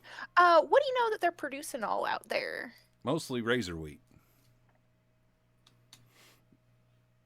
They don't raise any Brahmin or any other vegetables, or Well, like have a secret mine. They've had Brahmin in the past, but when the super mutant barons really started kicking into their territorial disputes, they started shifting more to crops. That seems to have kept them pretty stable because everyone needs to eat. I believe at one point I haven't been out there in a few years, but I believe they recently finished a tato greenhouse as well. Potatoes. Yeah, tato. As it Fallout, potatoes and tomatoes have fused into one mutated plant called a tato. Mm-hmm. It smells really good when you fry it up, I'd imagine. Excellent. All right, that's good to know. A one-drop soup. All right, Flint, did you actually want to run back to Deadwood and talk to a now very hungover coyote? Oh, 100%. All right, we'll take care of that real quick. Beep. This is actually I'll go into town with him. I don't know if I'll go with him, but I'll go into town with him. okay. I will also puppy dog if that's okay. That makes sense, right? Like I'm going to town with him. I'm just not going to talk to Coyote. Yeah, I get you. Yeah. Okay. All right, well, we'll start with Coyote. Yep, she's still in the Flint suite. There's a bucket nearby that she has made use of a couple times apparently, and yep, she looks pretty miserable. Mara informs you that Doc Dante stopped by, says she was mildly dehydrated. I gave her some water. She shrugs and just kind of leaves you be. Thank you, Mara. Flint will knock on the bar doors. Or on the bar. She groans from under her hat. No, stop that. God damn. Don't do that. Rise and shine, Coyote.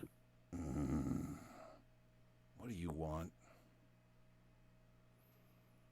Well, for starters, you can tell me why you're not wearing any cavalry symbol. None of your damn business.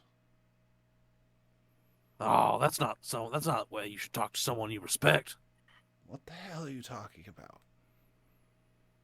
You came in here and told me you respect me. Oh, fuck! Did I do that? Yeah. She sits up. You very, also very didn't slowly. deny either that you were in love with me. You just said not now. She just kind of gives you the side eye of doom. Is there a point to you torturing me? Is there information you're requiring? Yeah. The Hawthorne. Mm-hmm. The Hawthorne Ranch is in a bit of trouble, it seems. Wanted to know why the cavalry had increased their protection fees. Look, a lot has happened in the last 2 weeks, but I'm still not a snitch.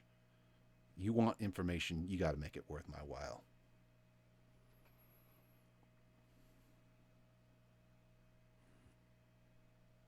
That's fair. Thank you, though. Sounds like date time.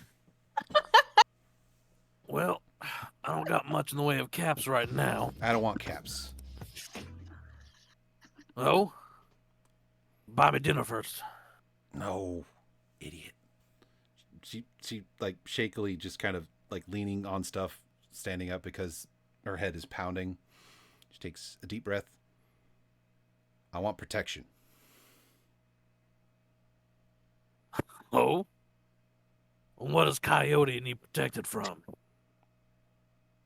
The cavalry. Yeah, that makes fucking sense since you're not wearing the symbol. Custer's trimming the fat, as he says. He says he only wants to keep the best. We've all languished since we routed out every other raider gang in the territory. He says we've gotten complacent. He says no one's immune. If we don't pull our weight, we get left to the curb. Doesn't matter who you are. Right. And how are you not pulling your weight? Let's just say not pulling your weight also includes speaking out against horrible suicidal ideas. Oh, yeah. I assume he wanted you to do something, and it was of the suicidal variety. You have no idea what's going on. Look, can I get your protection or not? That's what you get for free. Do I have your protection or not? Why is everyone asking me for fucking protection? Yeah, you got it. Fine. But not here. You take me to that gas station you live in. I mean, we're gonna have a wild coyote now. Yeah, as long as you don't start no shit, there won't be no shit. I'm not even armed. And she looks, and yeah, sure enough, all of her pieces, even her knives, are out of their holsters. When they kicked her out, they kicked her out. That doesn't make you any less dangerous, Coyote. If my head didn't feel like it was splitting open, I would take that as the proper compliment. But look, can we just get out of here, please? Yeah. Myra, I'm taking her. Mara looks down from whatever, raggedy periodical, because it's calling it a newspaper would be generous. Whatever raggedy periodical she's got, let's say it's a Popular Science, just out of random, one of the random magazines you can find in Fallout. She looks up from her copy. No, even better, Grognar the Barbarian. It's a copy of Grognar the Barbarian. She looks up and looks at you like, wait, for real? Yeah. All Apparently right. I'm everyone's fucking personal bodyguard recently, so. She just laughs. Take her. I don't care. Best of fucking luck.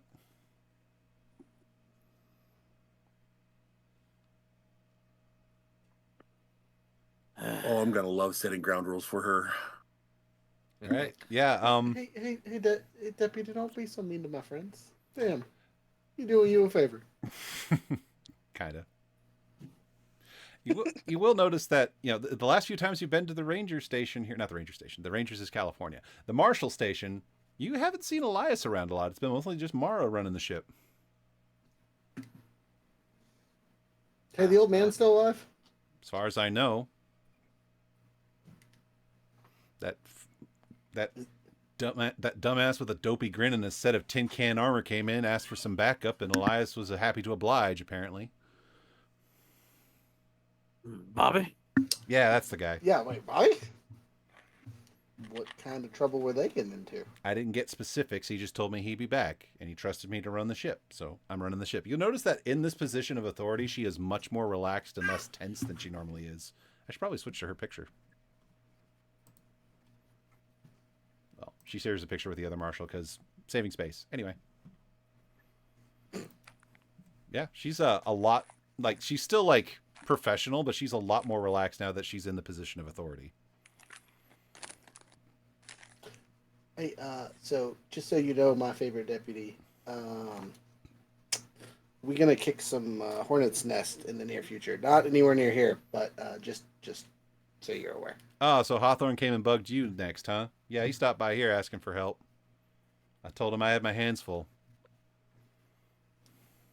It's a good thing you got me to help, right? Mm-hmm. Actually, she will notice that you have a shiny new laser 6-shooter on your hip, and she goes, "Now, where did you get that?" I made a Oh. best friend, and he I want it. gave it to me. Oh, damn it. Oh, yeah. I guess you technically did win it. See, it all worked out for the best. I got this piece, and you got a better one. She teases you with that half grin.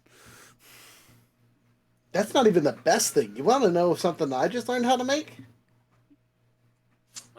Faulty, let it go. We gotta move. No, but she gotta know. She's gonna be impressed. Flint's gonna like grab the back of Ryder's suit and just start going towards the door. As you drag him out, As you're dragging me, just lift the coat and point. I can make these now and more. Mara shakes her head. And then as Coyote passes, following behind you guys slowly, because again, headache. Both women just flip each other off silently and then go about their day. Hey, wait, we can't forget Zeke. Yep, we No, are. we're not gonna forget Zeke. I was just finishing up with Mara and Coyote. Zeke, who are you talking to in town? Sorry, go ahead. That was in character. Yeah. I actually went to Rosie's. Hola, Chico. What can I do you for? Hola, Rosie, my favorite person. Oh. In town. Ah, there it is. I was going to say, you're married, senor. I cannot be your favorite person. That is true. That is very true. I recently got some new skills, and I'm wondering if maybe you have some supplies that could assist me. That's funny. One of your friends was just in here asking about gunpowder. Are you also in the market for munitions? I am, but I recently figured out how to make some munitions too. Oh. So I'm looking for munitions. I'm looking for munition supplies, and possibly could. It sounds like we're kind of building a network out there. So maybe we could work something out. Oh, absolutely. My stock's a bit limited now. People seem to like their bullets around here, and even with me reloading the empties they bring back constantly, there's only so much scrap metal to melt down into bullets, you know? But you can Absolutely. You say mechanics-wise, you can go ahead and shop for whatever, as if she's just a standard shop. Not really any too big of a limit. Just don't get insane. But she says, if you're looking for just raw materials, though, I could ask around. I mean, there's lots of old mines around here, and this place used to be pretty active in a couple spots, volcanically speaking. Maybe there's a sulfur pit that someone hasn't found. It might be a big component to you making black powder. I would greatly appreciate that, Miss Rosie. I'll keep my ear out. In the meantime, you're welcome to whatever I have in stock. What I got is what I got right now. All right. Mechanically speaking, without having rolled to determine how many caps I actually have, which I will work on after this, can we just assume that I can afford whatever I need to buy? Yeah, all right. Just for the interest in expediting, sure.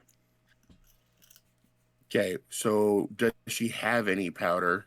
Yep. Well, what does she have as far as components for fire or for? She's got ammunition.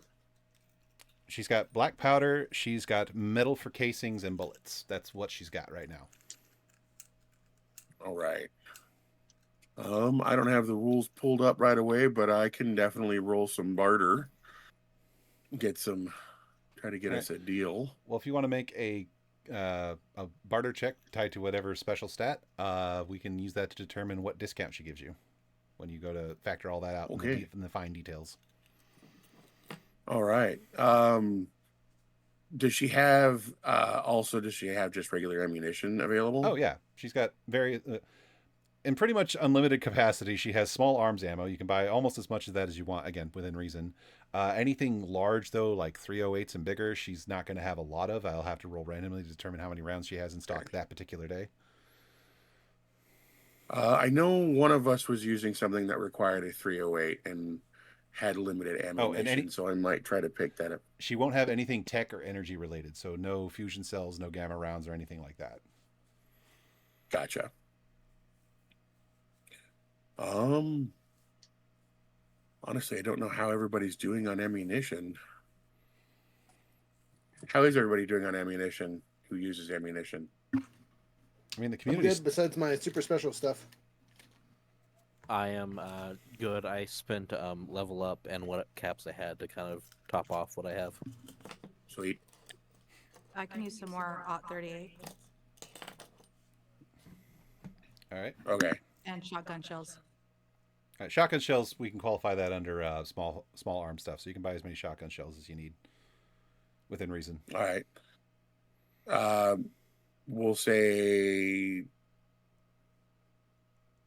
20 of each because I'm good on 10 mil too.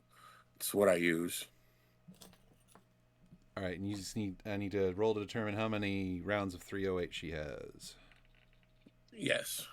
She has 10 rounds of 308 in the whole store. Because Okay. yeah, rad bison We've are a got thing. bunch. Gotcha. All right. Yeah, I'll buy her 308. I'll buy 20 shotgun shells, 20 38. Okay. I think we just started calling it all small arms ammunition, didn't we? Basically, anything under 44 is going to be considered small arms.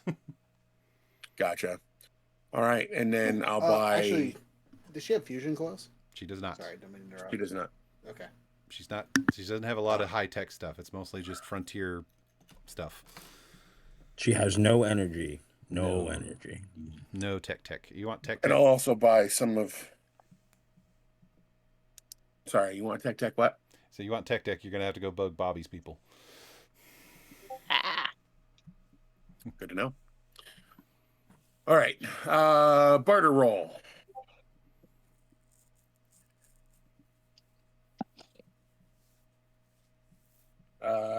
That's. Oh man, I've been gone for 3 sessions and I forget how to do this. It's 2d20, right? It's a base. 2d20, and you want to roll below your number. So it's barter Right. plus whatever skill you're rolling. Right. I don't think anyone's earned any action points this time around. Yes, because you've all been just kind of making social rolls. So we'll go with we'll do charisma. I mean, it's charisma based, so that means I need an 11 or less. Or less. Nice. That's a good target number. Well, that 1, 2, and my other die got stuck.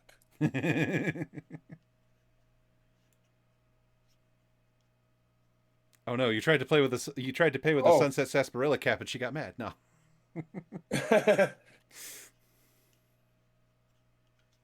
That is a 2 and a 5, so those are both successes. All right. So grand total of 2 or 3 successes. Is that 2 a okay, tag hold skill on. for you? Barter is a tag skill, so yes, the 2 would be under 4, which means it's a critical success. So that's 3 successes total. All right. Not only do you negotiate a deal, she gives you a 10% discount. Ooh, yeah. Just to clarify, Did you we get did any get AP Ot from that? 38. Yeah. Oh, yeah, also, I have cap collector, so when I buy or sell items, I can increase or decrease the price of goods by 10%. Oh, so you can bump it up to a 20% then. Yes. Because she likes you. Yes.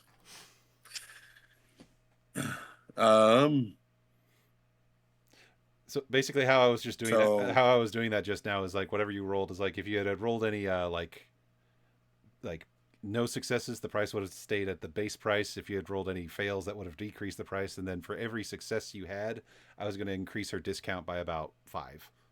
So, or something like that. Yeah. Okay. Yeah, like 1 was the baseline to be successful. 0 would have been like, yeah, just I don't know.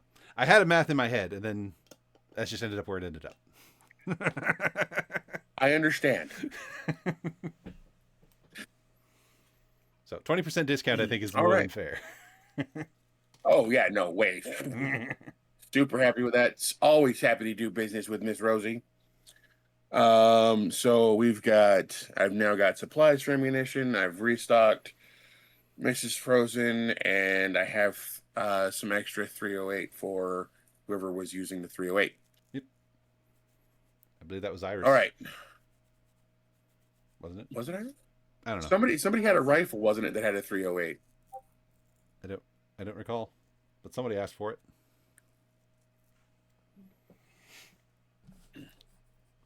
I thought Flint or didn't one of you guys pick up the hunting rifle that was a 308? Yeah, Flint has the hunting rifle. Okay, there it is. Yeah, okay.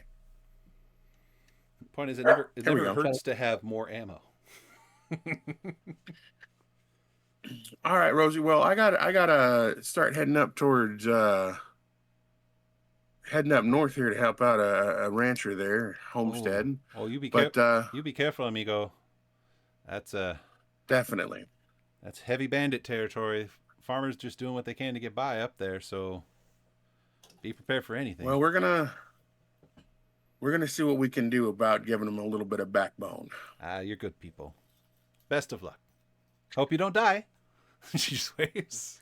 Well, if I don't die, I will be back to finalize a deal with maybe getting a trade caravan working between the two of us. Oh, that'd be great. All right. I will talk to you then, Miss Rosie. You be safe. You too. Send my love to the missus. Absolutely.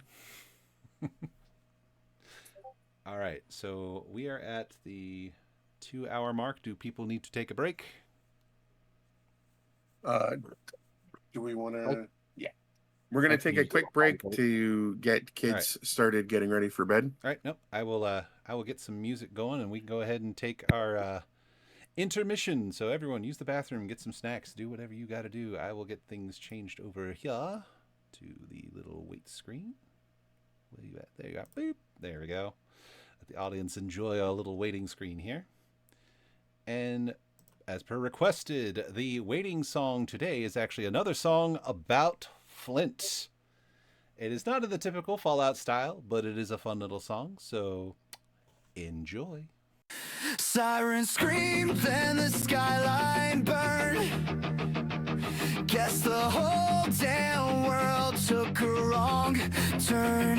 Ash in the air like confetti rain. Now the party's over, but I'm still the stain. Skin like paper and a radioactive grin. Got a 6-shot sermon for the trouble I'm in. Call it luck or a cosmic sin, but the end of the world didn't cash me in.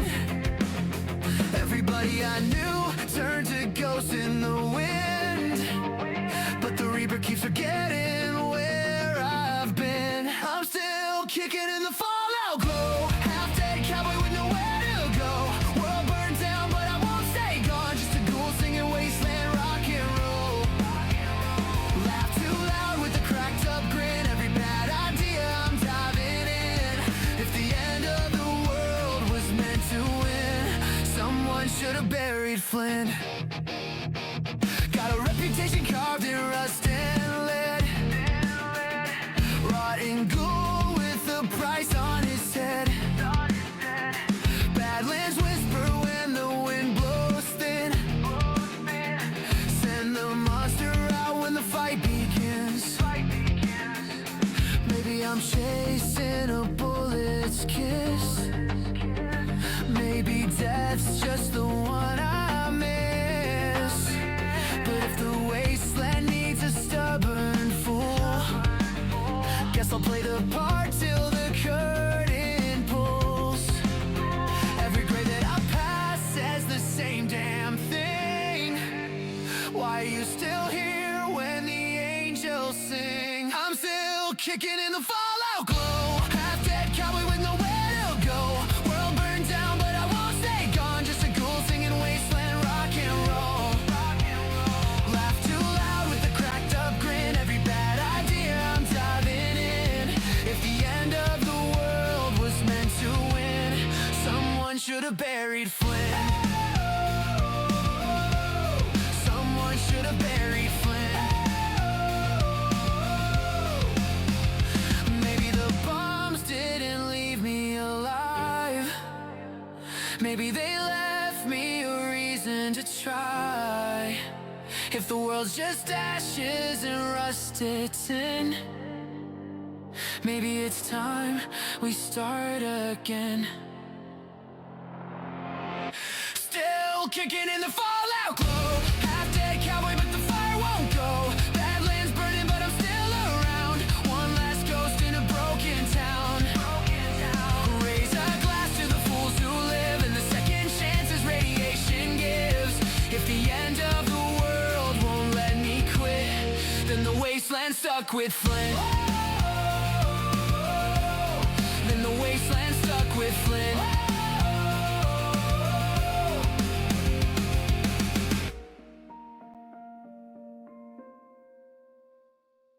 And we back. I was gonna say if we need more airtime filled, I got stupid things to play. I'm so upset. I asked Jared to play that, and then baby woke up, so I had to go put her down, so I couldn't even hear it. It happens. Unfortunate time. It's all good. It's all good. And hey, that's just a chunk I'll have to edit out when I go to edit this for YouTube. So, just dead space. I don't like dead space. It makes me nervous. It is a pretty scary game. I was gonna say I was just about to make that joke. Thank you. Yo, so fun side story. We're waiting for the others to show up. The first time I played Dead Space, I played with a friend at his house, and we beat the whole game in a single night. Oh, jeez. But we started when it was late, and that was a poor decision. Because that was the scariest. Like, I'd never had heart palpitations before. I was having heart palpitations as a teenager with that game. Like, it got me. I was not ready. That happened to me a couple of years ago. I was like, the previous place we were living in was kind of like, it was a Frankenhouse. It was kind of built together, so kind of ramshackle and all that a bit in places where we were living. And I was sitting up one night and I was watching like, horror movie playthroughs and like creepypasta videos and stuff. And I was just like doing things you probably shouldn't be doing super late at night. And a fucking vole got into out from under the house and like brushed against my foot, and I noticed it and scared the ever living shit out of me. Yeah, we were playing Every Time You Die. We switched players. Ah, old school Mario rules. Yeah. Got it. Yeah, exactly. Except for Dead Space, so we died all. Make it extra fun, good and you game, take though. a shot Fun every to time you die. Yeah, we were too young for that. You could take a shot of soda. Yeah. I guess, but look, I was trying not to pee my pants as it was. I don't need any extra motivation from the bladder. Also, I love that Carnival has actually updated her character portrait. Yes, that's very nice. You'll be happy to know I've upgraded the character tokens in the virtual tabletop appropriately as well.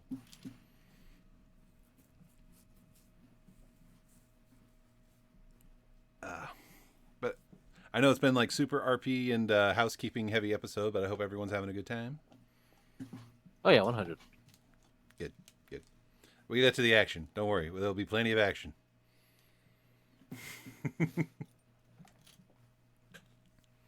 We just got to establish people. All right, Let's see, we got Why did my cursor disappear again? Discord, why do you do this?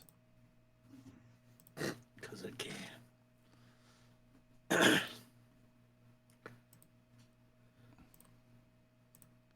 Okay, cursor is back. No, and then it's gone again. What the?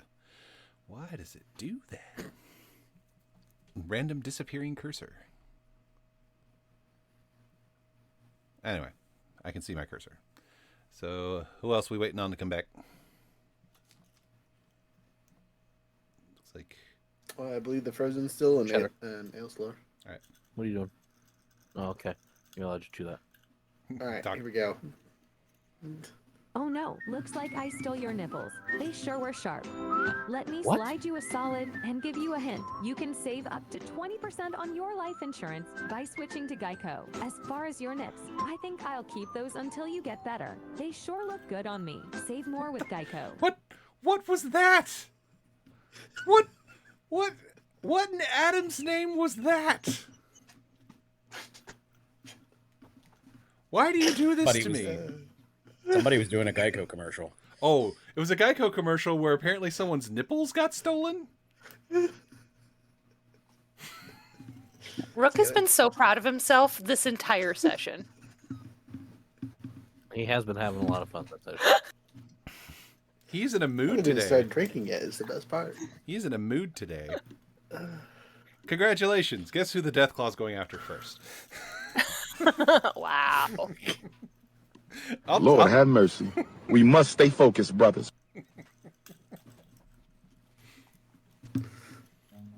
Run. You know, I contemplated putting that on my soundboard. It's literally still like the best soundbite for 90% of the situations. I will remind you, if the Deathclaw gets too intense, running is an option. Yeah, if you're a damn coward. Hauling ass is definitely on the table. We're gonna die! Okay, Philip J. Fry. No, I say I upgraded with the credits I had. I got some upgrades to my credits, my guns. You mean your caps? Caps. Sorry. Yeah, sorry. Star Wars over here. Let's go. I was thinking of Neon Odyssey. I mean, Aliens was on the poll, but apparently Deathclaw was the order of the day. All right, I think we're just waiting on the Frozens. They putting their babies to bed. Babies. Yeah. Did I send you that meme earlier today, Jared? Or that was on Snapchat, so never mind. I did not send it to you. I don't do the snap. We are back. Yay. You don't do the snap, yes. That's why I did not receive the memes. I had to reload Snap because of the music festival I was at last weekend. You know, I know it's a nerdy thing now, but I've had Snap since like it came out, and like I still use it to talk to people for forever. It's still a good communication platform. So do I. I just had it. The ads suck, but that's about it. I just had it disabled because people stopped talking on it. That's fair. I'm not super into social media anyway, so anytime I can put off using a particular platform. I don't know if you can call Snapchat a social media, as hard as it tries. My point remains, I count TikTok as a social media platform at this point. So, there's a heads up that's social media. There's a heads up that one of the Frozens may have to walk away when they come back because the eldest. Okay, thank you. I'll double check the notes now. I need you to scroll up a bit and look at my GIF. You'll know the one. Oh boy.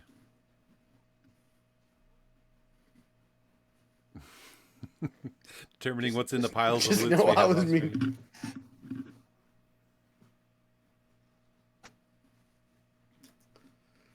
all right, just getting caught up. GIF. Just in case you guys were unaware, the Frozens are back. Okay. Cool. Yay. Well said, skills pay the bills. Skills. So many skills. Skill. Also, Ailsnor, excellent choice of GIF for Craig the Psycho. Skills. Craig the Psycho would fit in perfect in this game, honestly. Oh, I also looked at it like, they're like, well, do your skills provide, I think the meme above that was, yeah, do your skills provide the bills? And I was like, yes, my skills kill things and we take their things.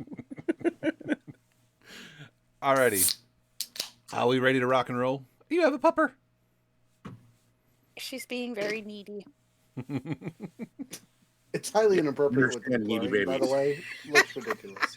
God, you went there. You had to go there. You're getting it down now.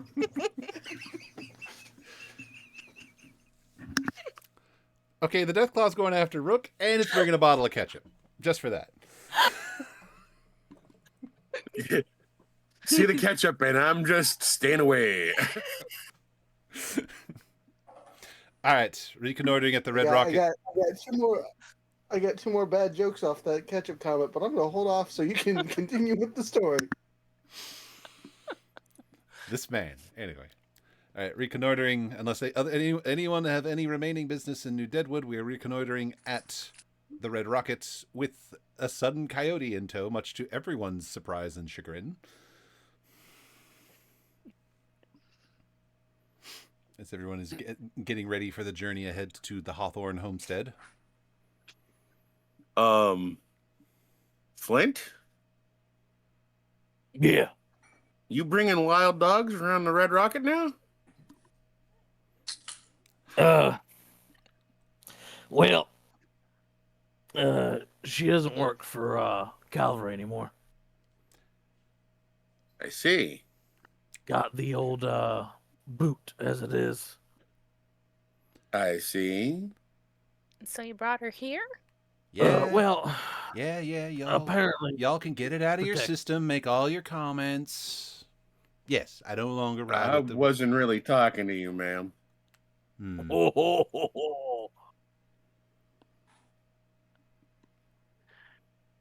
She just kind of has this look of like, maybe this was a mistake. But so Flint, as you were saying, she got the boot, and she's doing the walk of shame with you. She shakes her head. She needs protection. She needs protection. Well, if she's already doing the walk with you, I think it's too late. Ha ha. Wow. I have standards. I remember being told that you were sterile. Zeke is visibly doing his best not to laugh at these comments. And he'll turn to Coyote and says, "Okay, so what's your story?" Long story short, I no longer ride with the cavalry. I am no longer welcome in their company, and I have been promised protection in exchange for information. Now, y'all are headed to the Hawthorne Ranch, right? Yes.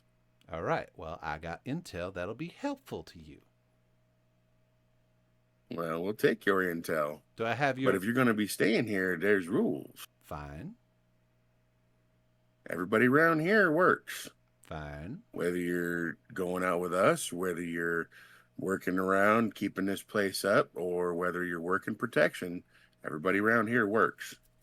Well, if you're willing to trust me with a gun, I can just hole up in Flint's little sniper's nest up there and make sure nobody gets too close while y'all do your heroing and such. But if you prefer to put maybe me to not just yet. Oh, if you prefer me to put to manual labor, I am deceptively strong. I can lift crates and junk back and forth just as good as anybody. Well, we'll get you squared away after we get the information from you. All right. What do you want to know? Well, what's their interest in the Hawthorne place? As I was explaining to our ghoul friend here, and I love using that term out of character, it just sounds so funny to me. Our ghoul friend. Custer's been pushing the cavalry to cut the fat. We've been apparently complacent after we drove out every other raider gang in the territory. So now he only wants the best, only those pulling their weight. And apparently speaking out against potentially suicidal combat tactics amounts to not pulling your weight. So that is how I came to be here. I dare to have an opinion. Suicidal combat tactics? Well, it's bad enough our vehicles could explode at any moment. That's just a risk we all take. But now, Custer's cutting people loose. I'm honestly lucky he didn't make me turn and face the wall, because that's how hard he's going on this new initiative. And any men who are seeming fighting fit, he's sending them into dangerous places. He's sending them into barren territory. I don't know what he's doing, but he's culling the cavalry hard, and I don't know as to what greater purpose other than he keeps saying he needs to trim the fat. He only wants the best. So everyone is scrambling to prove their worth to the colonel. That's going to make things difficult for us if everybody's on a mission to make themselves seem to be part of the best. Scaring them off, the Hawthorns, is going to be a bit harder than just showing up and shooting a few rounds into them. Oh, you'll have to kill them to a man. That's Captain Harlan's territory.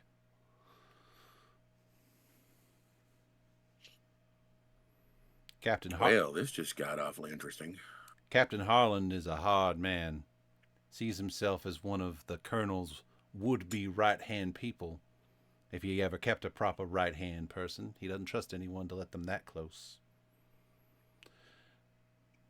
But Harland is ambitious and cold. He will use any amount of force he deems necessary to get what he wants. But he's also an arrogant man. That's something you can use against him.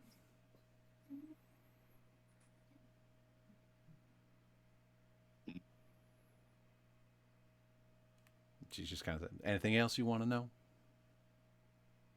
Yeah, how many men does Harlan have up there? Typically, he runs with a crew of 6 to 8, depending on how much munitions he's packing. He might bring extra if he's bringing in something heavy. That was my question. What's the biggest thing he can throw at us? His war rig. You both are getting bonked. That is some war rig. The war rig is a little Frankenstein creation of his own devilish devising. He took the same methodology he uses. I keep hearing laughing in the background.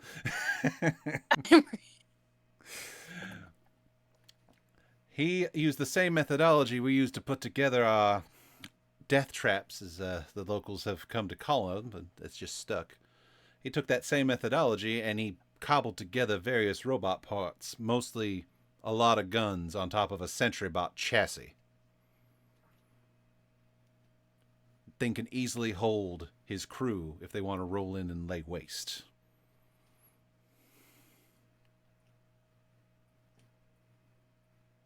I see. But need a bigger boat. But like any vehicle you've seen the cavalry ride around on, it is prone to incendiary mishap. So if you can find a weak point, that's your in.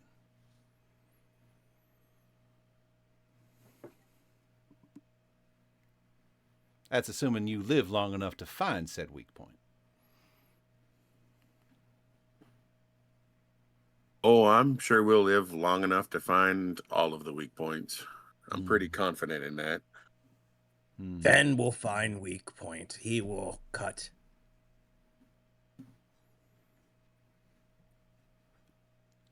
All right. Anyone want to make any kind of social rolls to see if there's holes in her story or any other information you think you can get out of her?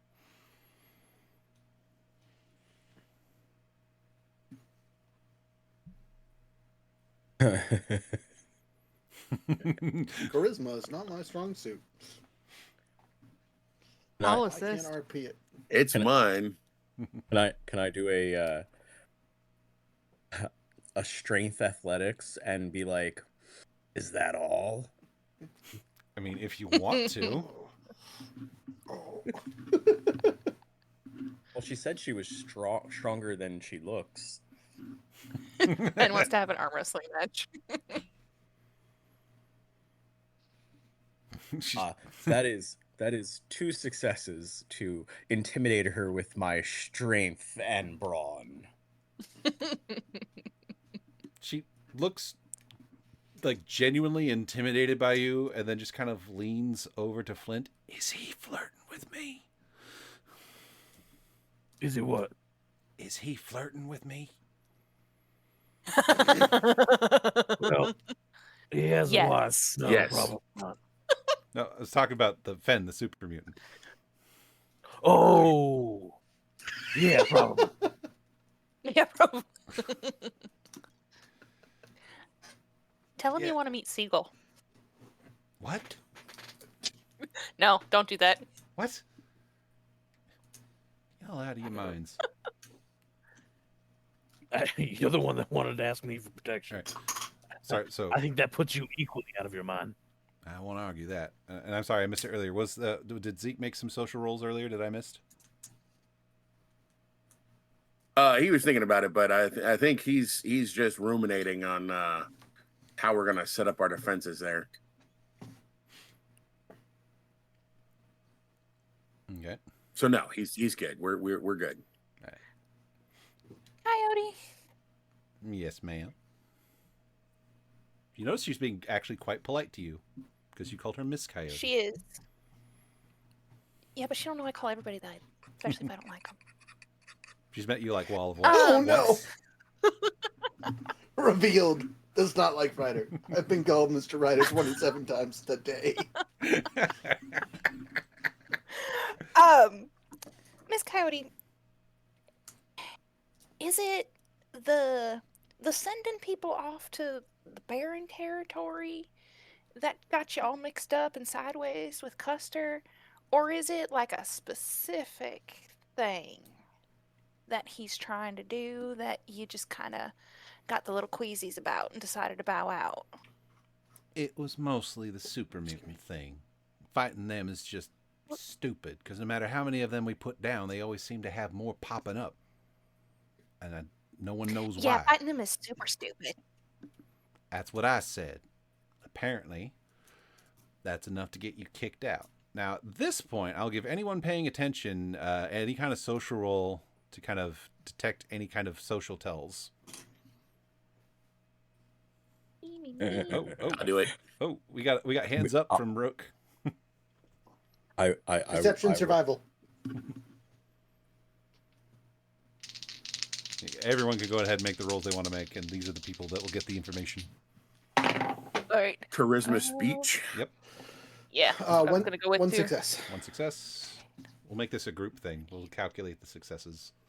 Because I picture as she's saying stuff, everyone's doing like the side eye to everyone as they're like pulling apart her story. All right. Siegel is pulling apart the story. Fen is just listening. All right. So if it's a tagged skill and my rank is 5 and I Yes. got a 5 and a 2, that's 4. Yeah. Yes. Yes. That. Wild. All right. Ties go to the player. Like if I meet my thing, that counts as a success. So how I'm Yes. handling this is I'm Okay. treating this as like because you guys are kind of addressing her as a group. I'm kind of putting all your successes together, and then the player who had the most successes is going to be like the aha. So I have 2 successes. One very good success, one barely a success. That'll still qualify. Success. All right.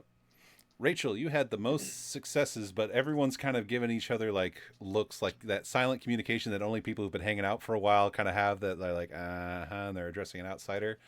But Rachel, it clicks in your head. She mentioned that Custer was making people he was culling face the wall, but why not her? Yeah, that seems weird. So, Howdy, sweetie, I just don't understand. You say Custer, like, I don't know this man. I'm sure you know him better than I do. But he don't have a right-hand man. He don't trust nobody. He's killing off folk that is, part of his little gang or whatever. But you're standing in front of us right as rain, as far as I can tell. Her jaw noticeably clenches. Well, first off, something you should know is Custer is not his given name. It's a title that anyone who leads the gang ends up taking once they remove the previous colonel. So, Okay. Colonel Custer is just who we call our leader. Secondly,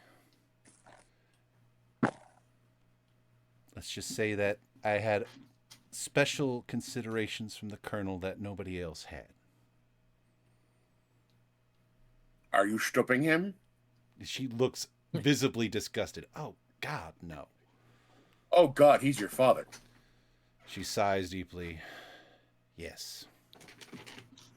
Now, Flint, when she admits this, so much shit clicks in your head because she has acted like the spoiled princess raider brat anytime you've seen her. Like she could get away with murder, and has a couple times. And you've always wondered why she acts. Well, damn. Bet Daddy hates me. Don't let it go to your head. He hates people pretty equally. He is very generous with his despisement.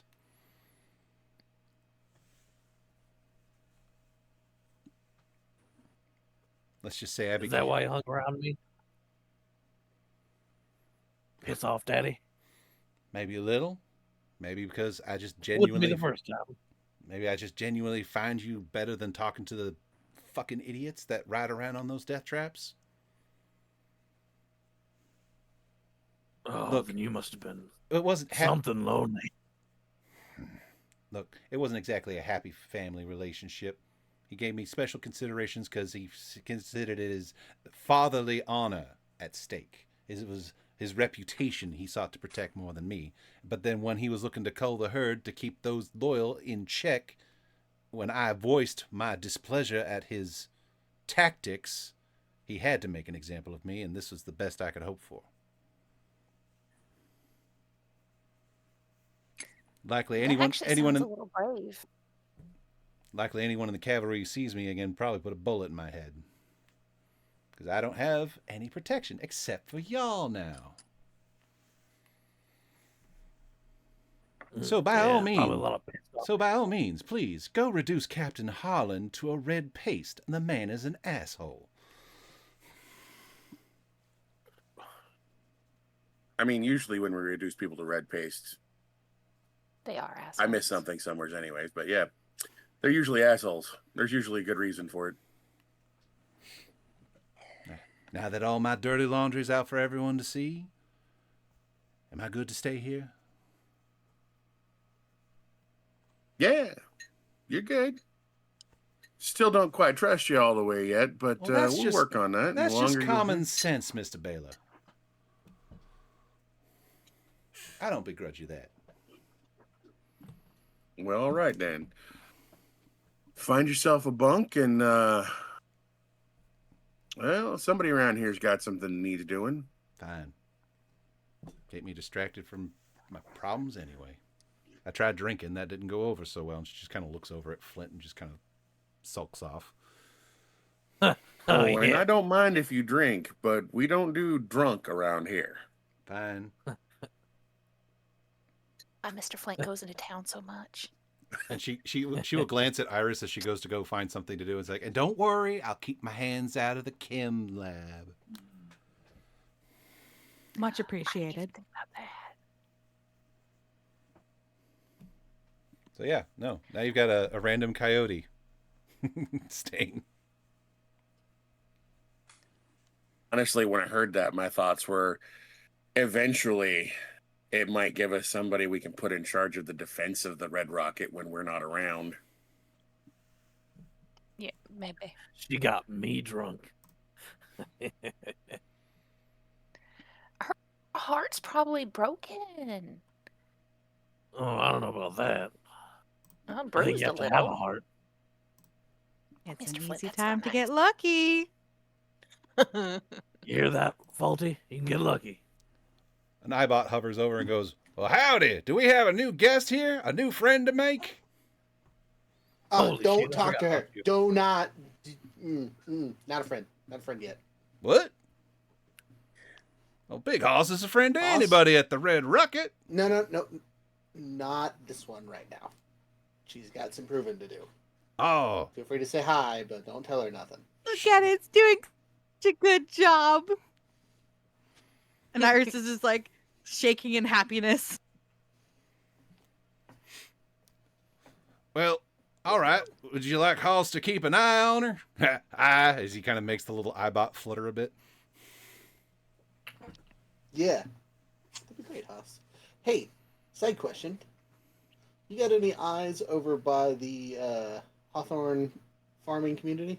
No, can't say my Ibots have ever gone that far. I tend to stick near about New Deadwood is about the farthest I'd send the stuff out. Okay. Never mind then. Got it. Siegel, you got some new thoughts about our new friend? Siegel say what Flint say correct. What Alt say correct. Siegel like make people do thing.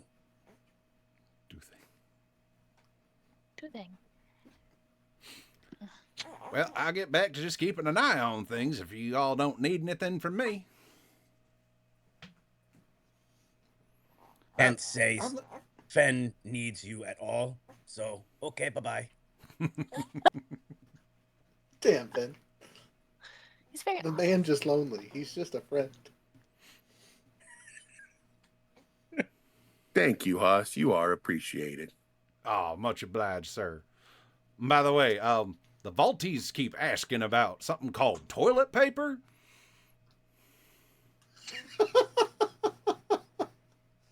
Tell them to use Yeah. leaves or razor weeks. All right. Ooh, no, Wait, not razor razor leaf? Razor week. Yeah, I was gonna Razor say, They won't use very much of it.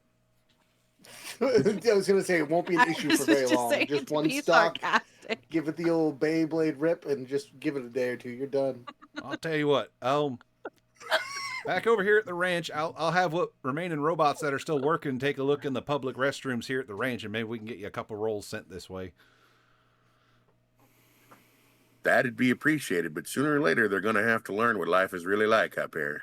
Well, might as well give what I can. I mean, he just makes the iBot kind of hover back and forth Right again. It's like, hand is I'm very the limited in cookie. how I can help you. Left hand is not. Haas, just your presence helps us. Oh, I appreciate that. He just kind of, the iBot just kind of gets ready to hover off unless you got something else to say. All right. All right. Rachel, before we leave. Yeah, you had something you wanted to share? Yeah. Doc. Which Doc? The one you I love told the so witch doctor. fervently.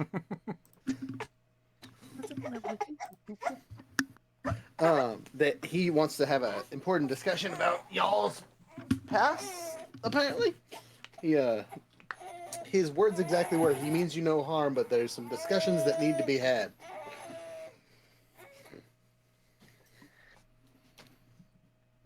What's your take on that guy?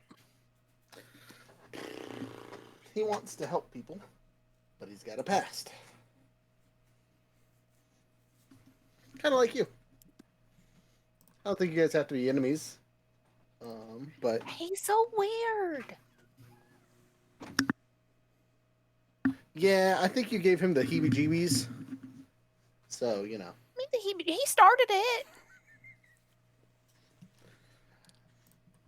You don't just go asking ladies all those kinds of questions on our first time we met. Do you not? No. She's Weird. right. I mean, you don't ask a lady how old she is. Zeke. Where's she Wait. weird come Come from? on, come on. Is that actually a thing? No, you're fine. Wait, what? Don't mind. This was in character. Don't no. mind me. I'm just getting set up for combat. He was just super weird. He was asking me all these questions about where I was from and what I was doing here, and was looking at me all judgy. Like, I left to get away from those kind of looks, okay? And then he started asking me some really, really personal questions about, like, where I grew up and what I was doing, and I didn't like any of that, and he took no social cues for that little bit, and won't let it die. He keeps asking everybody I know questions about me, and then nobody seems to know anything about him, and I feel like that man knows something that I don't know that I should know before I go talk to him, and I don't really want to go talk to him. Would you like me to come with you? I don't want to do it at all. Yeah, I'll go with you, cowgirl. but yeah. I mean, between the two of us, that old man ain't making it out alive. So the worst comes to worst is it's an awkward conversation. It's already been. You don't like it. You don't like getting judged, Miss Child of Adam. Yes. Mm-hmm. I said it. You heard me. Say it again. Okay. All right. Gearing up for the journey. It'll be at least, she could roll randomly. I think I said 3 days to Dry Rock Ranch. So, and I said this was a ways out there. It's at least an equal amount of distance in the other direction. So, say, we have a D6. We'll say how many days out it is from the Red Rocket. Well, we need to decide what we are bringing from our stores because we promised to outfit folks, give them some extra ammo, all that kind of stuff. May I suggest politely we just yada yada that bit and just assume we load up with whatever. Yeah, we could do that. Speaking of yada yada, do you have actual weapons on your person yet? Like, are you decked out with what you need? Because I have stuff I'm willing to share if you need it.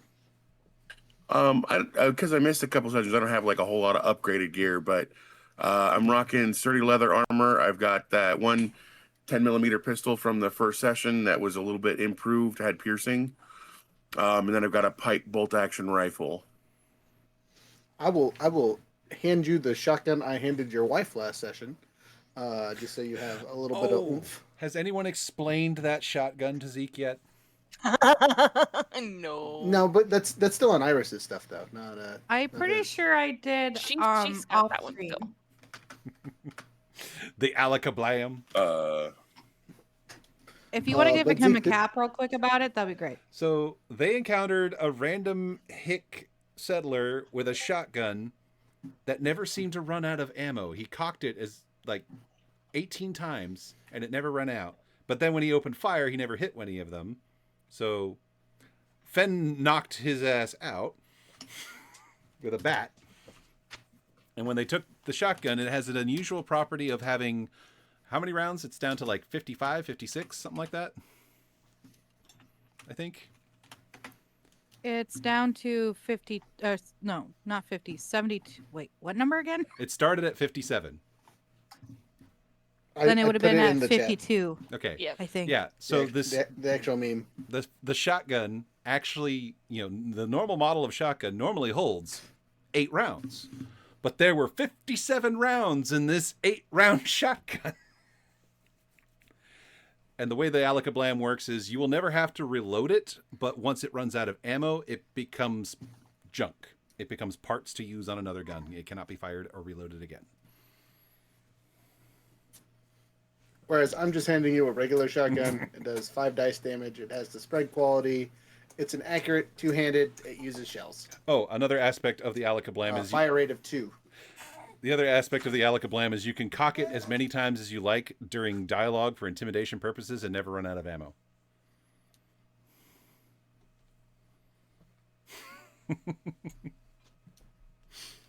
But you can't harvest the shells. No, you cannot harvest the shells. It's purely for cinematic effect.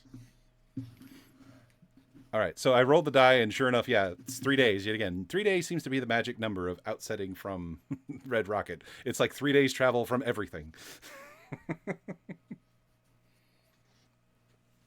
Perfect place. Which makes sense. It's only about a half a day's walk from like the big hub of the area, so that tracks. All right, so looking at how much time we got left here, we did a lot of RP and stuff. So considering how much time is gone, I think what I'm going to do is instead of just springing this on you, y'all are going to face the Deathclaw. And we're going to prioritize that combat this session. And then if we need to, we will do all the homestead stuff in the next session. Does that sound good for everybody? Hey. Yep. Yes. Okie dokie. Let's go ahead and get that going. Made my peace with Adam, and I'm ready to I go. have made my peace with Adam. There we go. Let me get the VTT set up. Like how we're all like, we're all gonna die, but we all voted for this except for I think one Rook. person. Rook didn't. Well, to be fair, I voted for it after it was already definitely Way going to ahead. win. It was definitely going to happen. All right. Let's see if I can get the virtual camera to work the way it's supposed to. Behave for me today, won't you? Won't you? Okay, virtual camera is switched. Start virtual camera. Hey, look at that. It's working today. It's working. And now I said something, so it's going to stop working. Y'all can see I was gonna this. say. Y'all can see this, right? Yes. Yes. All right. Like I said, it's 3 days travel. Part of that cuts through an all too familiar looking formation of rocks. This is a same rocky, craggy, canyony filled area you guys passed through when you originally found Vault 225.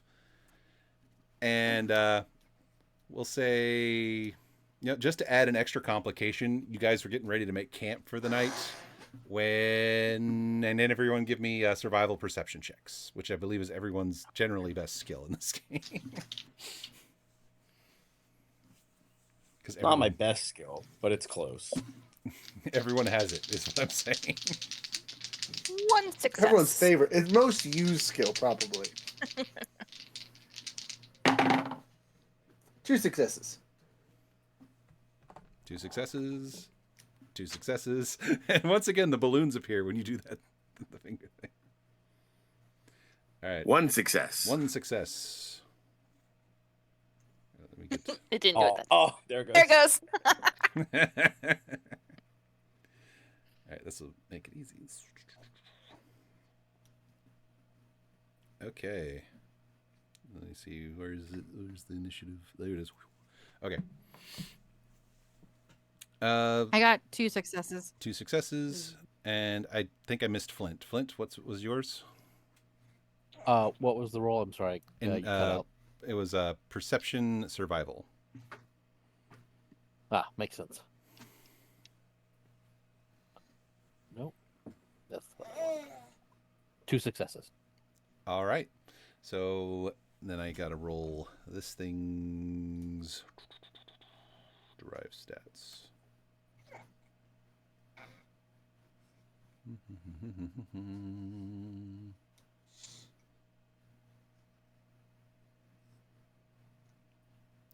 This thing I have to translate derived stats. So it's all its physical stats are just body, because that's how they do monster stats in this. So, well, it had 1 success trying to sneak up on you. So, even in the dead of night, which would have given it an extra die there. I was ready. So as you guys are camping in this little box canyon, this thing fails to stealth up to you, and the whole predatory eyes in the dark glowing in the firelight, because of the refractive lenses and all that, and there's a big mean nasty on that cliff face looking down at you guys like you're dinner. It hasn't moved yet. It's just watching you. So I go on 13. I go on 15. We're just declaring initiative now, are we? I mean, we can't talk to it, right? This ain't intelligent. I would like to spend a luck point to activate my Mysterious Stranger for this combat. Okay, your Mysterious Stranger is active. Rachel, would you like to activate your Mysterious Stranger? I need my goats. Okay, so Goat and Stranger are active for this fight. Those are very good calls on your part. Do you have the Mysterious Stranger stats up? If not, they're in the chat somewhere. I can find it really quick. They're in the chat somewhere. Yeah, I mean, I have the book right here, so. All right, yeah. If you could have those handy so for when we need them. Alrighty, well. It hits and things die. And I believe we determined that dog meat goes on Zeke's turn, right? Yes. Okay. So top of the order is a 15, right? What's the problem? I believe it is me, unless the No, Death Claw goes before that. it doesn't have the top initiative. You still get to go first. I am going to play my soundbite though because I want to. As soon as voice mod loads. That's a good reason. Very good reason. It roars when it notices so upset there, its baby stealth boy. has not been successful, and it is going to do many, many awful things. I go, big monster, bang, bang, bang, bang. Just unload, huh? Yeah. I pull out my 44 mag because it is actually like dirty. He's in close range, or do I need to move first? I will say he's at medium range at the very least, being up on a cliff face. Okay, then we're gonna flip around and activate Peacemaker's special ability and pull that out and give him the old big boom. Okay. I'm just getting a random piece of paper here so I can track Peacemaker. the points. as the same action without the usual AP spent. Sorry, I'm making sure I'm reading the ability right. Your first shot gains an extra d20 and a +1 damage on the die. All right.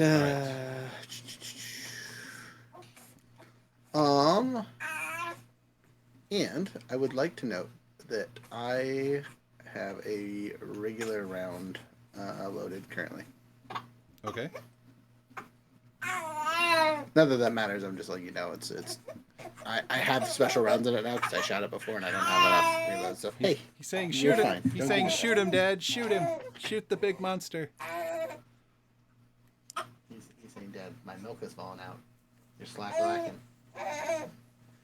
Just wait. There you go. Just give me like 30 seconds to finish my turn, sir. Yep. Okay, pew-pews. Pew-pews. Roll the hit. Roll the hit. 3d20 to start.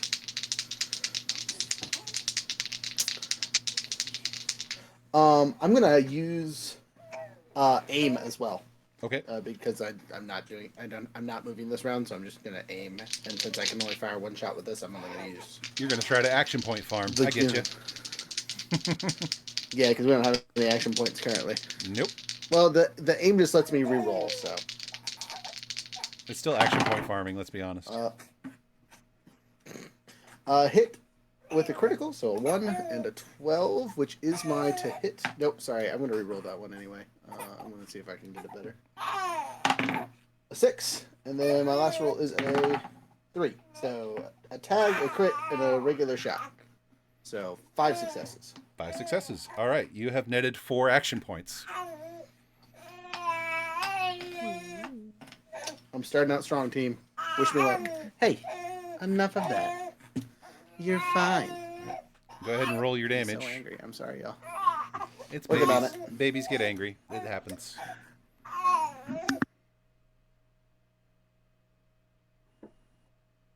Then there was silence.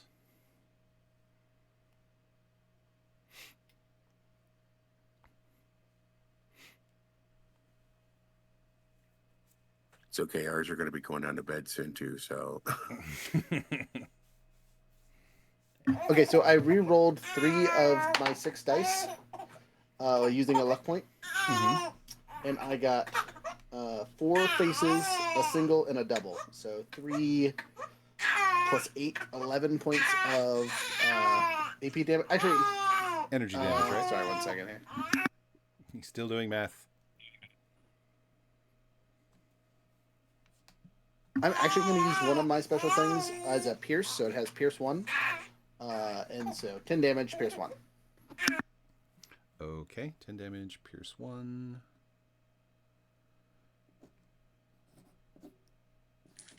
And yes, energy. All right. You pull out the Peacemaker dramatically. You cock that shot. You fire with a big old foof. It hits that death claw dead on and barely singes it. Like, it had an impact, but it doesn't even seem bothered.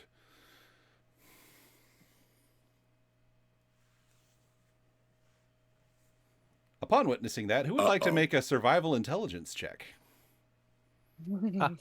I would. Sure. All right.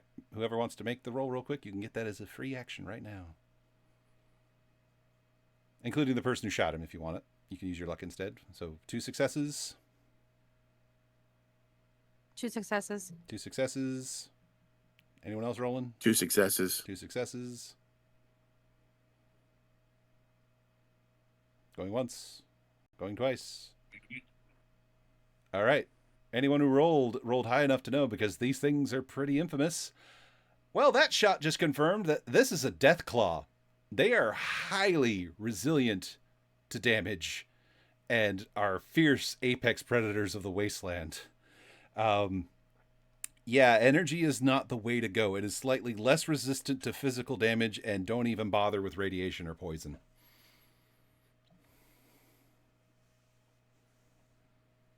Hey, Rex, you might want to change guns next time. Yeah! Yeah, all right. All right. Is Rex doing anything else on his turn? Well, we didn't have any AP stored up beforehand, so I can't burn any to take out a turn, so that's all I can do. Okay. Who was next in initiative order? I believe it was Fen, right? You have a 14. I have initiative. Yes, I have a 14. Okay, you tie with the Death Claw. Would you like to go before or after it? Holy shit. Oh no. I'm gonna let it move to me or move up first because I'm all close. Unless I pull out the laser rifle, which we just confirmed is no good. You could yeet the bat at him. I could yeet the bat at him. Bat doesn't do nearly enough damage. All right, I'm going to do this the fairest way I can think of to do. Machete actually does better. All right, if you're letting the Death Claw go first, I'm going to do the fairest thing I do. Now, normally it advises the tactics. It will try to pick off the weakest member of the group. I'm going to be a bit more fair. I'm going to roll randomly to see who the Death Claw goes after first. Who is least prepared? Well, Fen gets his wish because I was going to determine it by initiative order, and I rolled a 2. You go second. So, Fen, this Death Claw leaps off of the rock right on top of you. What is your defense? 4? Look at that smile. What is your defense? 4, technically, yes. Okay. One moment. I need to look up the stats. What does it have? What does it have? Oh my, those target numbers. I would assume he's gonna tear some shreds. I'm just making sure he doesn't have anything extra. Oh yeah, no, this is part of his terrifying charge. He can move one zone. I guess I should technically roll some fall damage that he did leap off of a rock face. Probably won't take much of it, but I can at least roll it to give you guys something. Yeah, he takes nothing.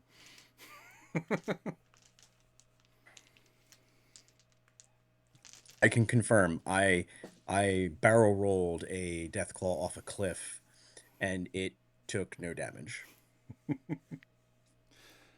All right. So,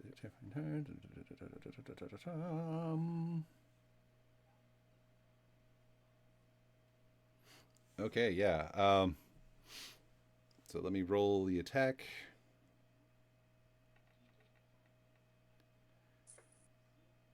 You.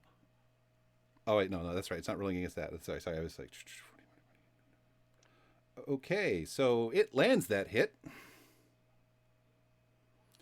I'd say leaping off of a rock, the most likely thing to hit you would be its slam attack, because it's just kind of trying to tackle you.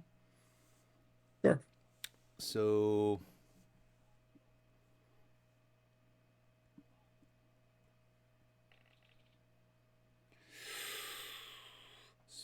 each effect die counts as a damage, right? Yes, each effect die. If you roll 5 or a 6, it counts as a damage plus whatever effect. So that is 5 physical damage coming at you, and a stun effect.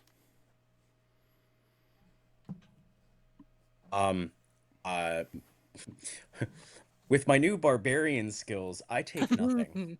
Oh yeah? Yeah. Well, does the effect still carry over if no damage is dealt?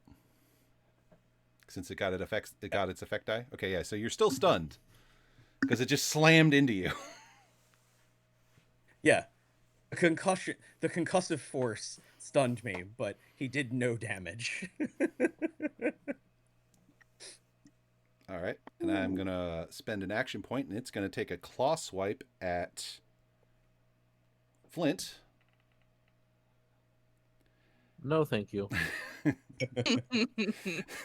I would say for the first time you guys have ever met Flint, Flint's shaking. Does one success hit Flint? It does. Okay. Thank God I have 2 physical resistance, though. Well, that's good because there's a 6 claw damage coming at you. Pierce 1. So 5. Yeah, if that's what carries over. Neat. Oh, and I get to roll because 5 plus, so critical, right? Yep. Right leg. So yeah, this thing just gashed the hell out of your leg. It lands in front of Fritz and just hits his right leg, and Flint drops. Oh fuck! All right, and it's not really in. Well, I guess technically, with the way range works, it could technically melee any of you now that it's down here. So I could keep spending action points and keep having it maul you guys. I think I'm going to do that. Who wants to be next? Okay, here we go, Rex.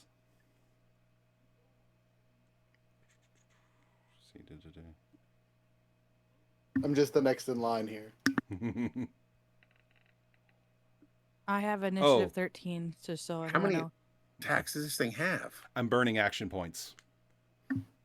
As many AP as the And GM wants to spend. Rex, So every time he does it, it's 2 AP. So. Rex Rider, you are the luckiest Vaulty in the world because I rolled too high. One that was too high, and then a nat 20. So it really, really misses you. Ooh, is that a complication? That is a complication. Dodge. So that's just something I have to determine what's happening, right? Yeah, It trips over its own legs. You have to determine something that goes against it. Okay. Or... All right. I had an idea about what to do without this. As it reaches down to try and claw at Rex, because his incredible luck just saves him, he not only ducks out of the way, but Fen, being dazed, is like, no, and leans in. You and the Deathclaw are now locked horns. He cannot move so long as you keep him engaged in this horn lock. Ooh. Y'all are... Does that mean it's easier to hit him? Diggity. Oh, no, it's not any easier to hit him, but not that it's necessary. He's just bulky. It's not that he's hard to hit, it's hard to damage.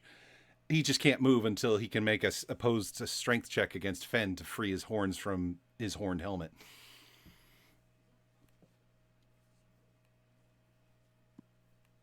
So yeah, that is the Deathclaw's turn because I've already burned through like 3 action points and I have 3 left. I'd like to make them last through the fight. So that would mean initiative 13 is next. Because Fen is stunned and we don't have any AP. We have 4 AP. That do. sounds like... Oh, We've got a bunch. well, technically, I can still go as long as I have AP. All right. Well, then you go immediately after the Deathclaw. The party has 3 AP. Yeah.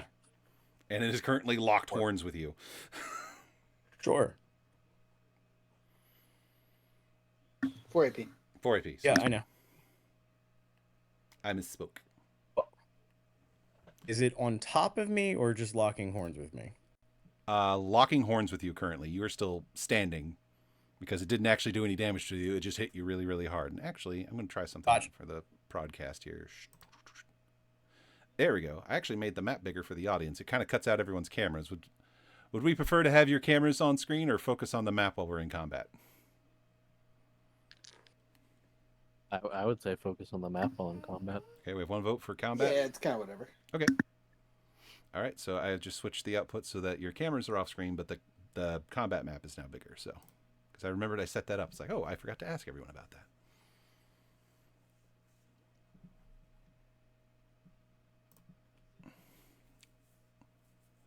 All right.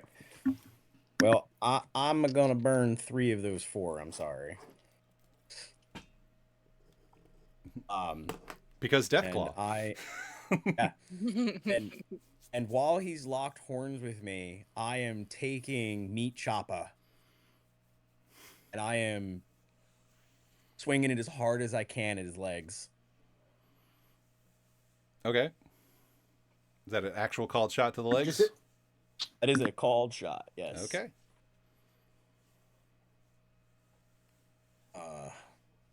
So that is melee is so that is 4 successes. Okay, you've netted the party 3 more action points.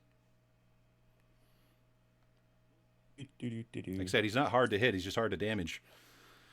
Yeah, I get it.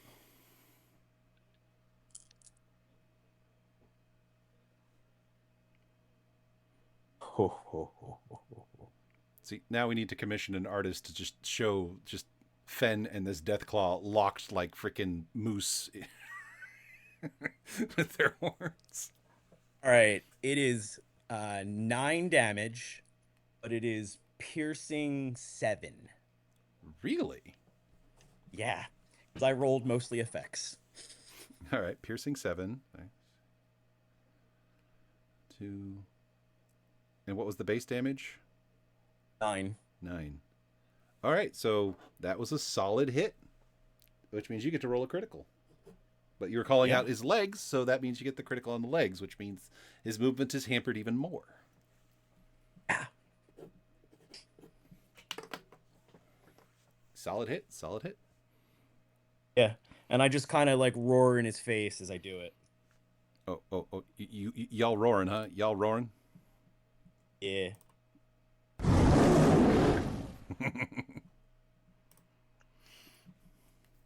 He roars back. That is just Fen and this Deathclaw are just screaming at each other. All right, well, that is my turn. All right. Next in initiative order, it would be 13. I'll go ahead and go next. There's 2 of them, I think. Iris is yes, it's the Frozens. Flint and someone else.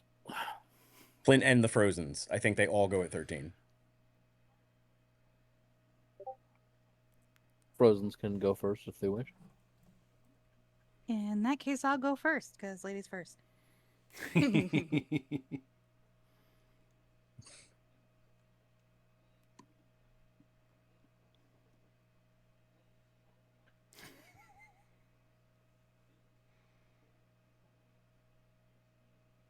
Look, the baby's chill, y'all.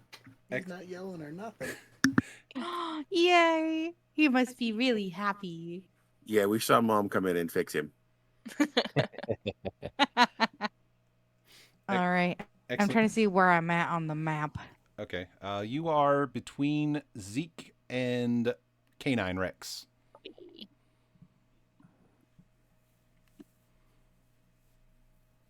Hey, there I am. Okay. Do you need me to zoom in? I can zoom in. There we go. That better? Yeah. So real quick, what's the distance would you say I am right now from the...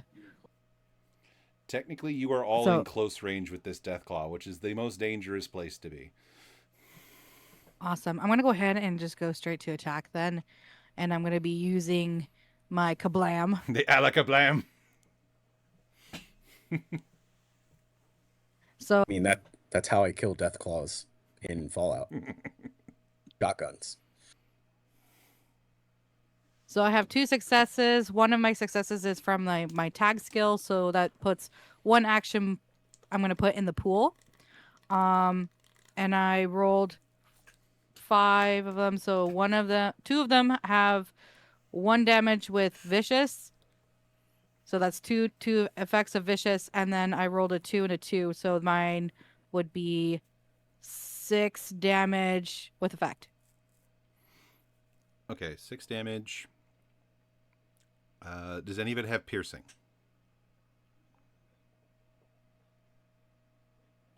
Okay. So what is the effect on the shotgun? It just scatters it to multiple body parts, right? That's the effect for the shotgun? Hers has vicious. Okay, vicious.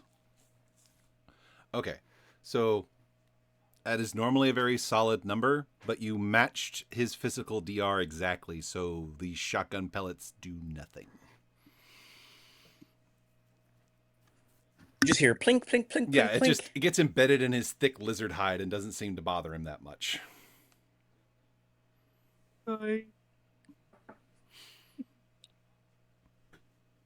Sadness. But yeah, I'm gonna put that action pool in the pool. Hey, you accomplished farming for some action points, so that's still something. Yeah. All right. And I will go ahead and end my turn. You could move further away if you wished. If you don't want to be within striking range.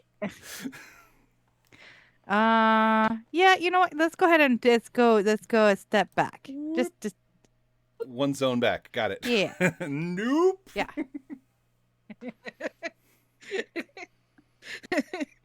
All right. Shit, I'm not gonna do this. All right. Zeke, you just saw your wife unload some buckshot into this this death claw, and it just treated it like metal confetti. And then you saw her book it to a safe distance. What do you do? I unload with my 10 millimeter.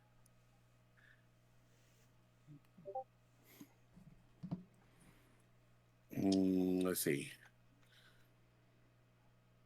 So roll my attack, and then I can add damage for extra ammo. That's right. Okay, 1 second. Yep. By all means, take your time. So 9, 10, 11.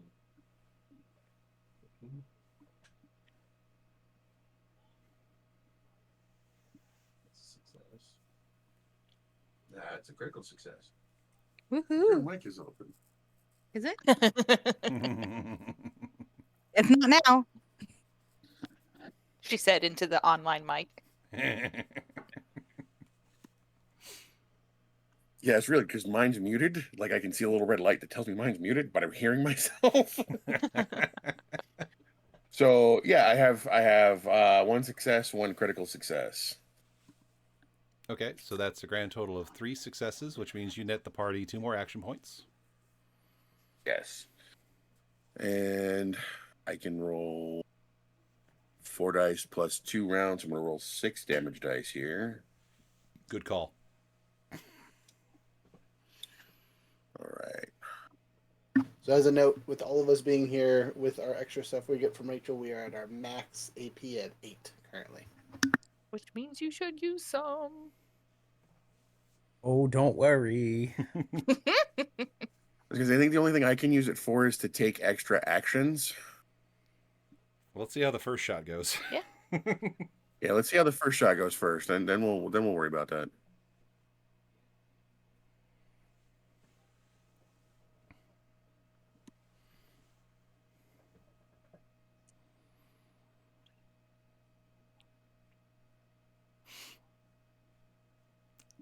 I'm happy I get to use the big beastie. I've been wanting to use the big beastie since we started this campaign.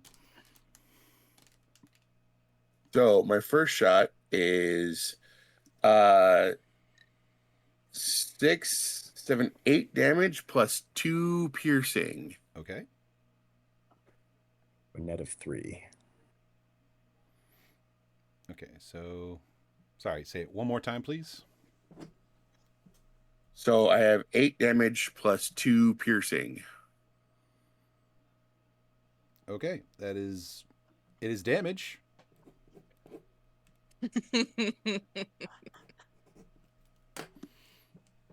Hey, it was more damage than that was there before. Yep, this is true. True. The shot lands. It looks like it hurt. He's like, goody. I mean, I put a nice chunk out of his leg, so. This is true. You did do that. Let's see. So major actions. I could use action points to do another. I can use 2 AP to make another thing, but it increases the difficulty. Mm-hmm.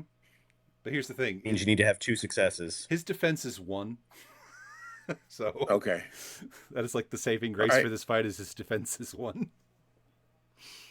Yeah, I'll do that. I'll burn 2 of our AP and make another attack.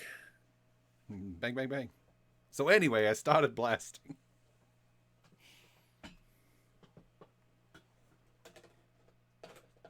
I should just put that soundbite on my freaking soundboard too. That is 1 success this time. Okay. seeing as how it was an extra shot made with AP, I'm not sure that hits though, because the difficulty goes up. Yep. Unless you have Action Boy / girl. Which I do not. All right, that next bullet pings off of him. Well, you're fucked. Wait. But before you commit to that, you can burn luck to reroll that one. This is true. You can use a luck to reroll. All right, I would use my luck. Which I probably should have done when that Deathclaw missed the Vaulty last time, because I remember, oh wait, these things have a luck stat. Hey now. My luck only goes so far in and out of the game. That is... Actually, no, they don't have a luck stat. Let me just double check, because that might be... He's a monster, so he doesn't have a luck stat. He has a body, senses, and mind stat. Those are how they do the stats for monsters. Gross. So, lucky you, he doesn't have a luck stat. So that is like right at the very edge of being a success, but it's still a success. All right. Try again with that damage. Empty that clip.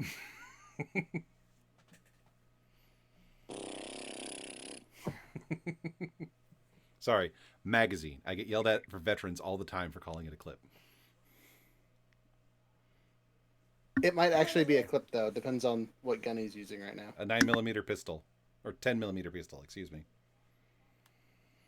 You can get away with calling a pistol magazine a clip. Though technically it's supposed to be a top fed, but whatever.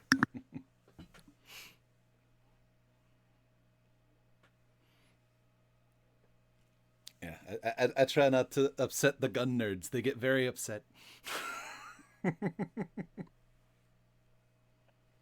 Okay, so this is slightly less. 2 1s, so that's 2 damage, and then I got 2 6s and a 5, which are both 1 damage plus effects triggers. So it's a total of 5 damage with piercing 3.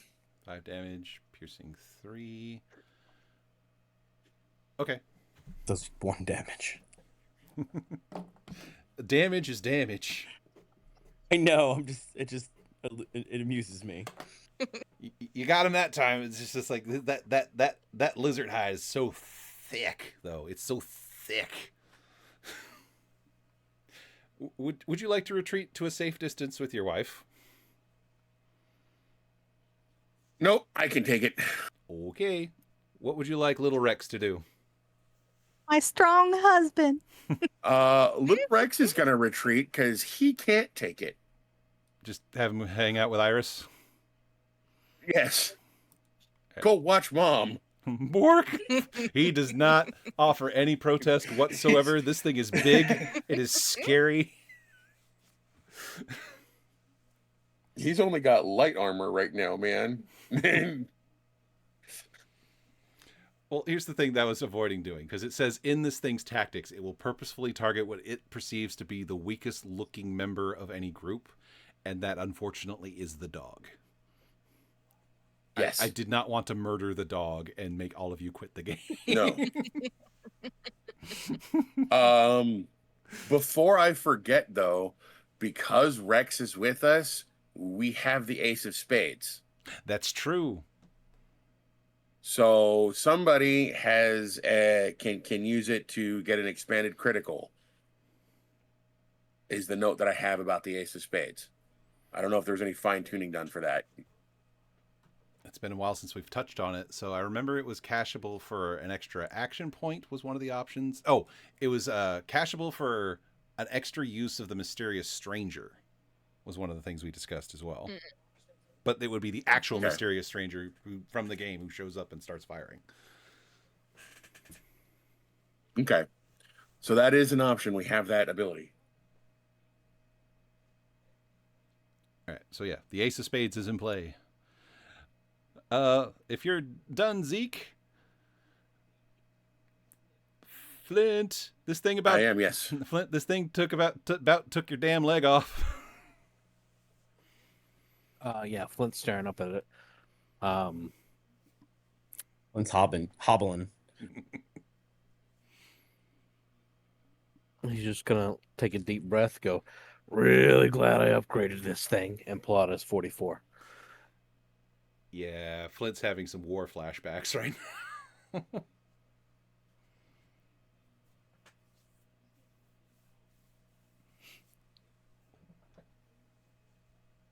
Which is I want to upgrade my gun. 2 successes?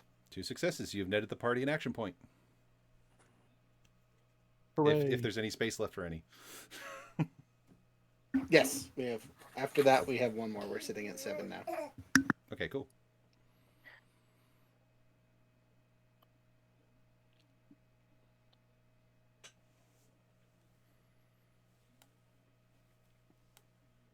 All right. And sorry, took roll 16 damage. I'm sorry. Did you say 16? 1/6 damage? Yes, 1/6. Would you mind breaking down that math This for me? 44 ain't no joke. Would you mind breaking down that math for me just real quick? It doesn't have to be super detailed. Yes. I've got the with the caps, I had enough to buy the advanced receiver mod, which gives me a +3 damage. So it went from 6 dice to 9 dice. Oh, and you just rolled high. Mm-hmm. Any piercing on that? Unfortunately, no. Right. It's got close quarters and vicious. Vicious. There's the explanation of all that damage. Okay, so that's still a lot of damage. And you've actually managed to critical on this thing. So roll for your critical. Yeah. 10. Left arm. Left arm. Okay. It trying to remember, I really just need to have like a little thing of the critical effects just on my screen. Does anyone have that I'm up? getting to it. I'm getting to it. 1 second. Thank you. Appreciated. Where'd you hit him? Left arm. Left arm. Blows So damn arm if off. it just disables, yeah, just disarms that hand.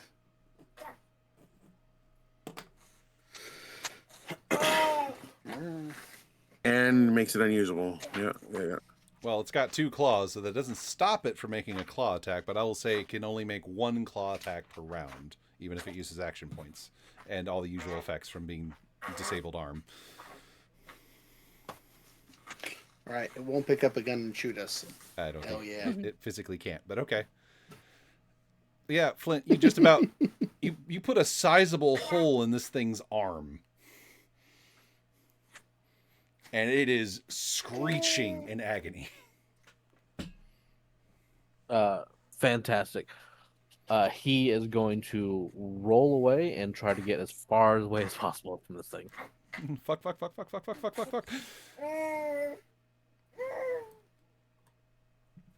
Now, your leg's been disabled. Does that do anything to your movement? Does it require action points in order to move? Because it did gash your leg pretty good.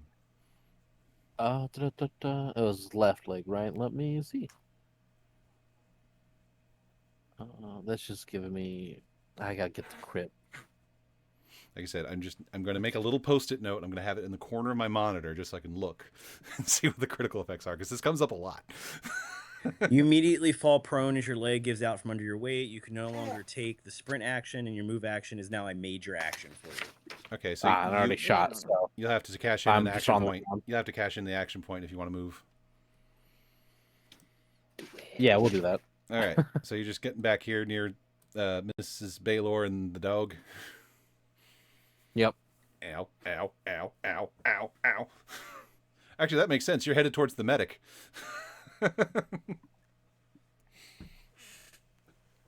My fucking leg. Alrighty. Is that all the initiative 13 peoples? I believe. I believe Rachel. Rachel, you get to do a thing. This thing is big and it's scary. Am I the last one? Because mine's an 11, and I feel like people go before me. Everybody goes before me. Did everybody go? Everybody went. Everybody went Yes. but you. Yay! Now, Okay, Rachel, so, Rachel, you would know from your own background now that we've gotten to your turn where you came from. Yeah, these things wandered the area you grew up in, and yeah, no, you were often warned. No, no, no, no, no. Those are things sent by Adam to end people's lives. Yeah. I don't know what y'all did to piss him off, but he's really not happy with us. No, but she's kind of gonna look around, so she knows that, and she watches people. Like we've been together for not super long now, but trauma bonds. Trauma She knows bonds. a lot about the people that she's with, and basically their badassery, and watches that kind of get stalled by this Deathclaw, and so she just knows there's nothing she can do. Like the weapons that she has, the skills that she has, is not going to do any damage to this Deathclaw. And so she kind of turns inward a little bit. She sets off a little prayer to Adam, which I'm saying that's her goat situation. But then she just starts saying out loud everything she knows about Deathclaws, and reiterating what Zeke said as an attempt to rally everyone around her. And so I'd like to use her speech and charisma to boost her allies and try and snag some action points to go back into our pool. Okay.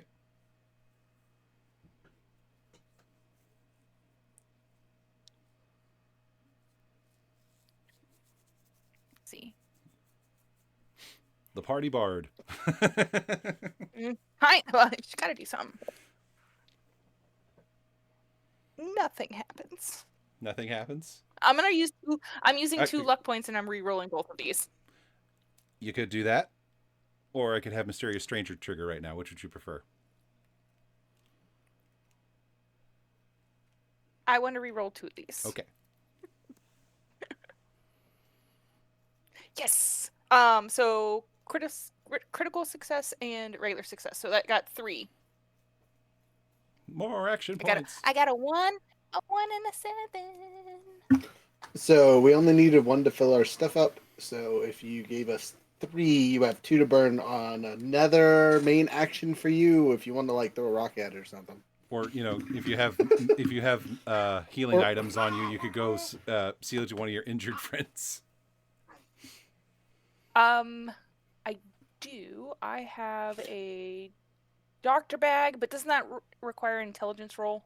You could hand it off. Dumb question. Can you just shoot our dear ghoul with your ray gun? In theory, she better not miss though, because she could risk hitting Rex or Iris. If you hit Rex, you're out. Oh yeah. Well, so it has close, so I can. You could still move. Which means if I'm in range, right. No, that's what I'm saying. So if I move, I know me pointing. So you're gonna shove your gamma gun into the gash in his leg and just fire? I mean, maybe. I mean, to be fair, my plan was to do what the ghoul does in the show and take the fusion core I had and just crack it open.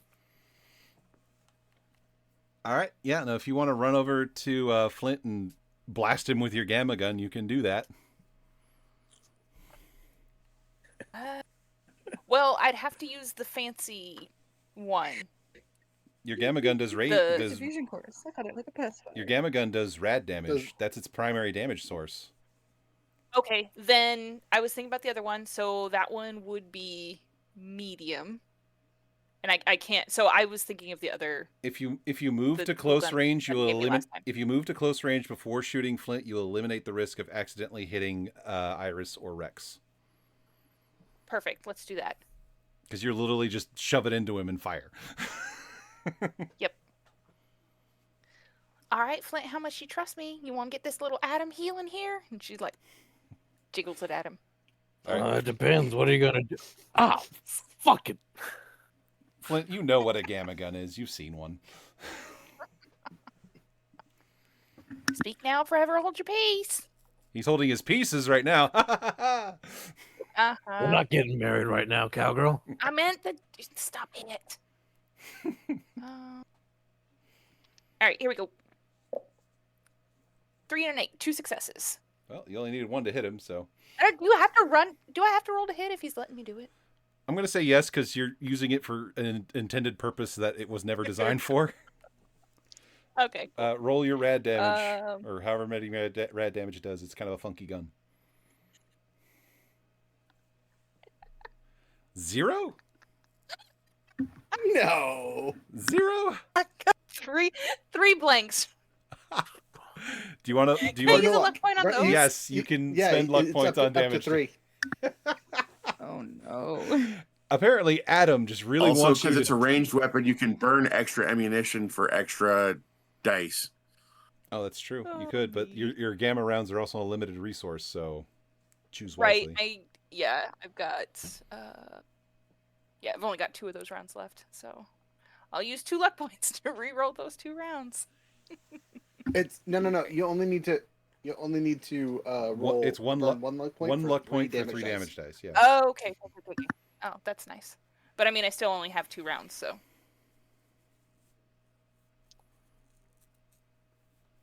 Just.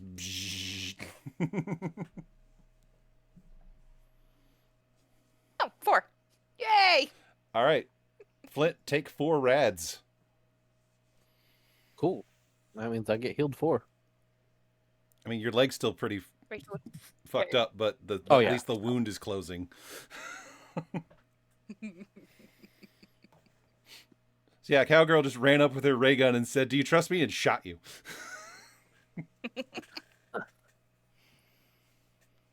Iris will remember this. Probably watching and then in abject horror at first, and then fascination afterward. Flint's gonna see that. No, we're not doing this to me. Oh, I mean, come on! It's such a fun. good idea. I'm gonna tell Coyote.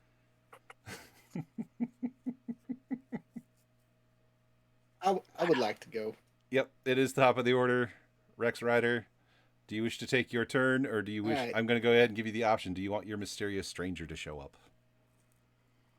Nah, if I miss, we'll throw that. All right. So those two, the 2 mysterious strangers are still in the works here. I don't want to steal your thunder. I mean, heck, if you want to roll it after my turn, I'm not gonna be too upset about it. But I'm gonna do the thing. I'm gonna pull out your magnum. Finn is still a.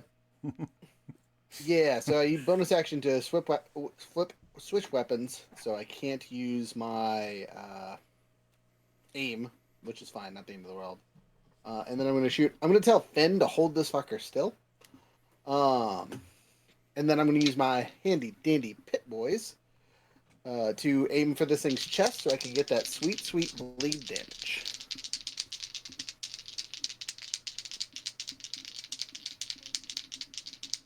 If I hit. We will see. I mean, hitting it's Death not. rocks. Hit and a hit. Barely. All right. So I think you're full on action points, but you net one netted action point. I am. I'll get to. I'll get to burn it this round. Yeah. I'm going to use it though. I am burning the 2 extra ammo on this first shot. So I am doing a whopping. Not 44. 8.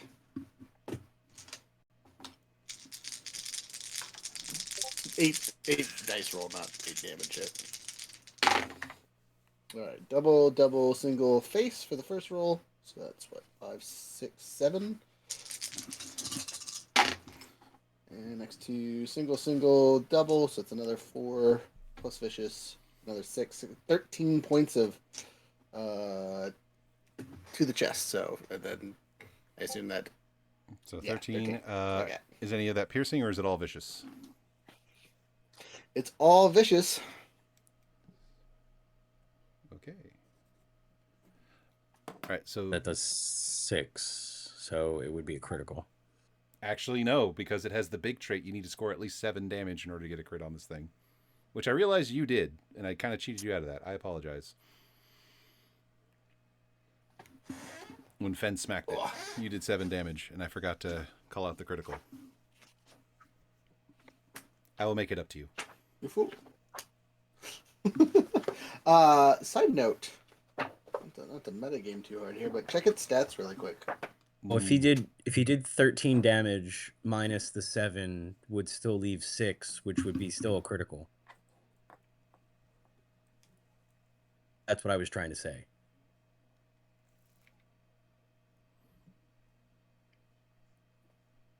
So, oh, sorry, I'm just wrapping my brain around math. So, okay, so the damage that carries over is 7 or higher, so it scores a crit, is what you're saying, yes? Correct. Okay. Yeah, and you have DR7 for him. He did 13, so that would leave 6 remaining, which would be 5 plus. No, that's no. It only has DR6. What I'm saying, yeah, his DR6, it has the big trait, which means in order to score a crit, you need to do 7 or more damage in one go. Oh, gotcha. So that wouldn't be then. Yeah. Wait, yes, it would. 13 minus 6 is 7. Yeah. Yeah, that would be at that point, yeah. Yeah. So, yeah, you get your crit. We've been arguing about nothing. Well, it's torso, so it's just bleeding, right? Yep. Yes, except for look at his traits.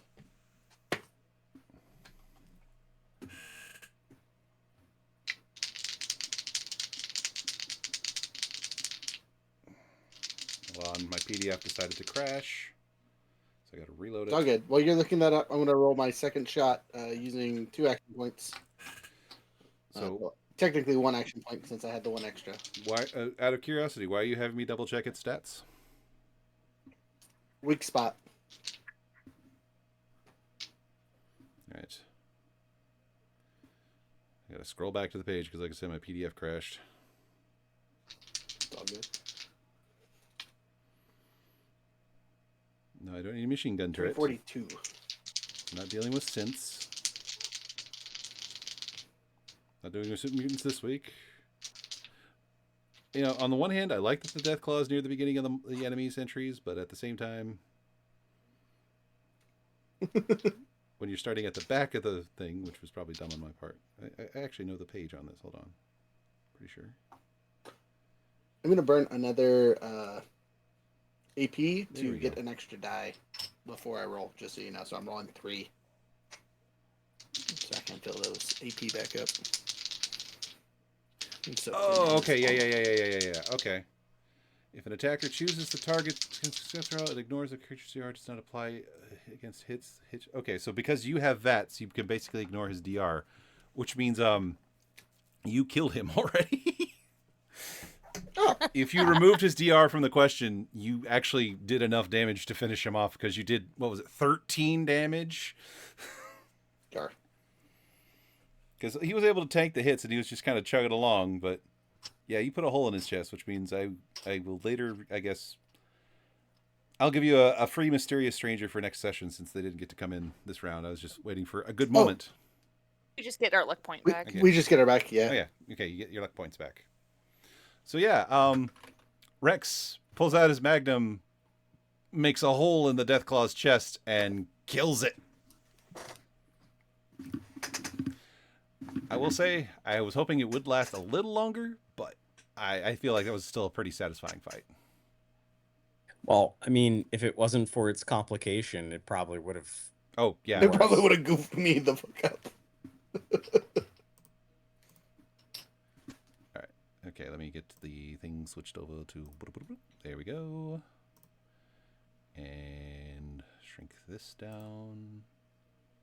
Here we go. And switch back to the camera because I think we're getting close to wrap-up time. There we go. I was going to say, we are at the 4-hour mark-ish. Yep. We're getting to that wind-down time. It's all good. Big guys got to fight a Deathclaw at your campsite. Hey, I guess you know what you're having for dinner. Yes, and that head is coming back to the Red Rocket as a trophy. You'll have to wrestle it away from Fen, I'm sure.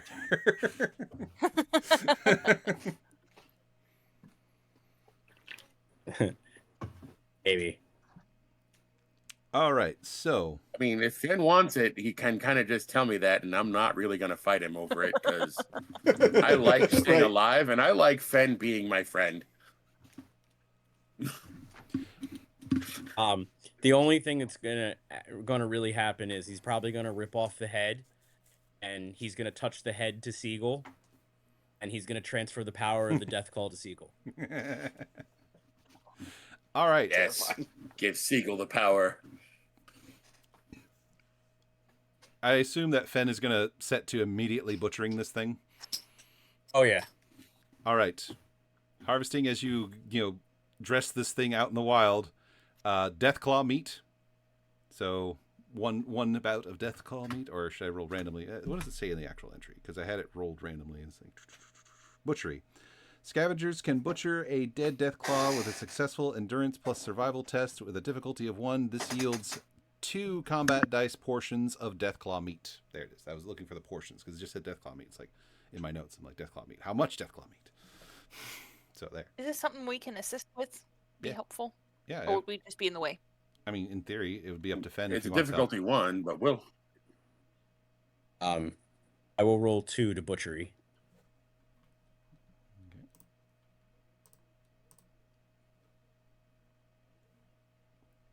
All right. I mean, this thing's big enough. There's plenty to do. So. Yeah. Let's see. Don't mind me. I'm just closing programs because it's starting to do the little chug-a-lug. Some of the blood will be placed in the same spot on Seagull's head that the blood spot is. All right. The blood of our enemies anoints the skull always. All right, and if nobody objects, I'm going to go ahead and roll the 2 combat dice for the number of portions you get of usable meat. So 4 portions of usable Deathclaw meat. Which I believe has statistical benefits, but it's somewhere very deep in the book, and I don't want to go look that up right now. 14 HP healed. May reroll 1d20 on all strength tests until the end of next scene. Rarity 4. Right. And then other loot. 100 caps of random scrap found in its stomach that it had accumulated from eating other victims. That sounds like grenades. Deathclaw hide, which could be used to craft higher quality leather armor. And thanks to Flint, 1 usable Deathclaw that could be crafted into a powerful melee weapon that could do 6 damage. 6 dice of damage.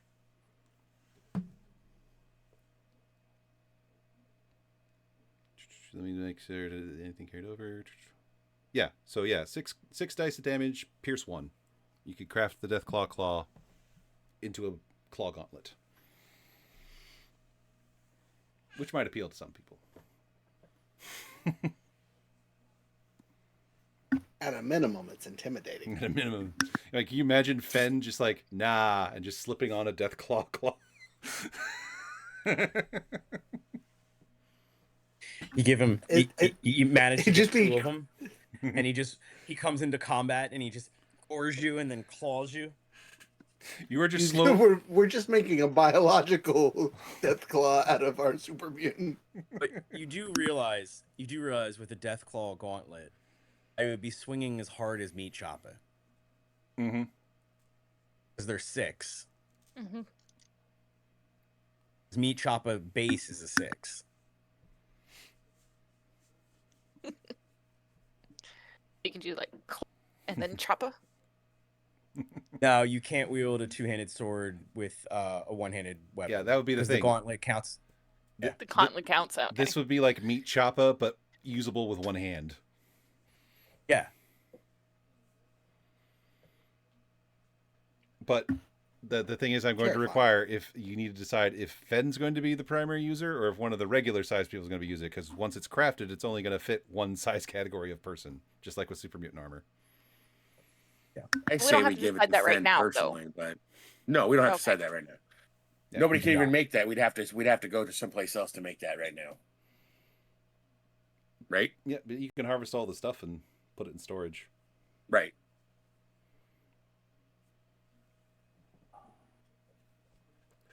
And for those wondering, Deathclaw, tastes strangely of chicken.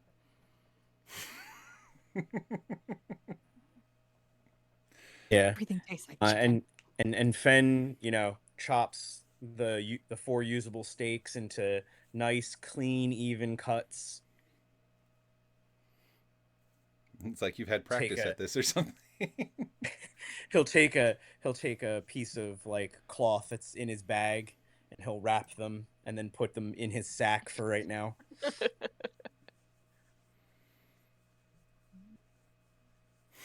Or later. We have thing to do. Rex is just like, it's so unsanitary.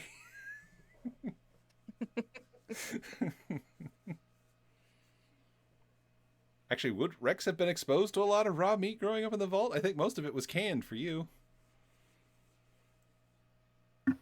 Yeah, like I'm used to hot dogs and stuff, y'all. Vienna sausages and whatnot, like pre-packed war food. Real meat is great. I love it. Meanwhile, Flint, being a ghoul, is like, I'll eat it raw. Not just kidding. Anything's better than ass jerky. All right.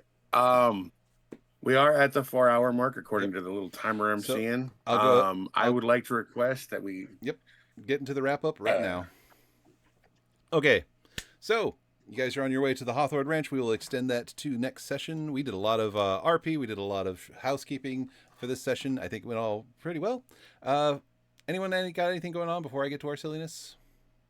Anyone got anything they want to announce? Share? Pontificate on? Just came back from Showcation. It was great. Yay! All right. Rook, we got anything going on? Not for the rest of this month, besides our usual podcasty stuff. I think our last podcast episode for the month is next Friday. But yeah, no events. We canceled all of our stuff that we were going to just because of convenience / children having plays and various other adult things that we gotta take priority. That will happen. Code is still Mother's 907 for the rest of the month. As far as what's going on over at Couch Quest on my other channel, just playing some more Stardew Valley on Wednesdays, and then Veerling and I are causing chaos in the Forgotten Realms during our Baldur's Gate 3 playthrough, so don't forget to catch that. Yes. Paint night. Paint night, yes. Paint night next month. Next month, the 24th, I believe, we are having a figure painting night. We are painting the blobby lady made us some great little squawks. We're going to paint them. She's going to join us for it. It's going to be great. So join in on that. Either come in, paint your own things, or just hang out and lurk and just watch us attempt to paint things, because I'm not that good a painter. You can also order your own squawk before the event and paint at the same time. This is with true. us. You can get on our website and order a squawk, and you can join us for the painting event. It could be a lot of fun. Alrighty, I think that is everything. And what song are we going out on tonight? What are we going out on tonight? Let's see. We did Flint's... Rex killed it. Rex got the kill. Rex, we get you your song. I'll switch over to the end screen here. Boo-doo-boo-doo-boo-doo. Where are you? Boop. There we go. And here is I'll Build It Right.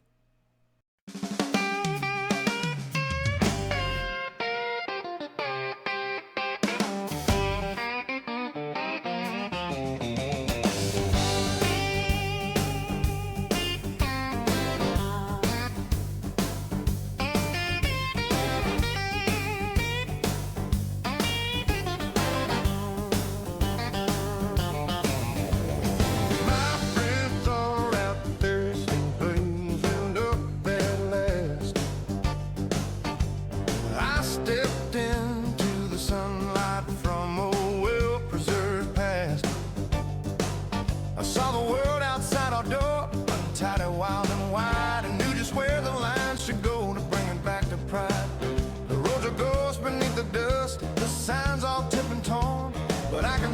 shape of what this country was before. They're living day to day out here, just scraping by to fight. I'll give them something better, I'll build it right. We'll raise the wires and light the night again. We'll bring the law back where it should have been.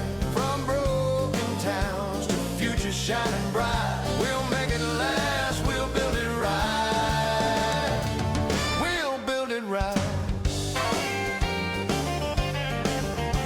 They asked me for a marshal to settle food and land. I gladly walk for miles to lend a steady vault-born hand. He saw my suit, my laser, and the way I stand so tall.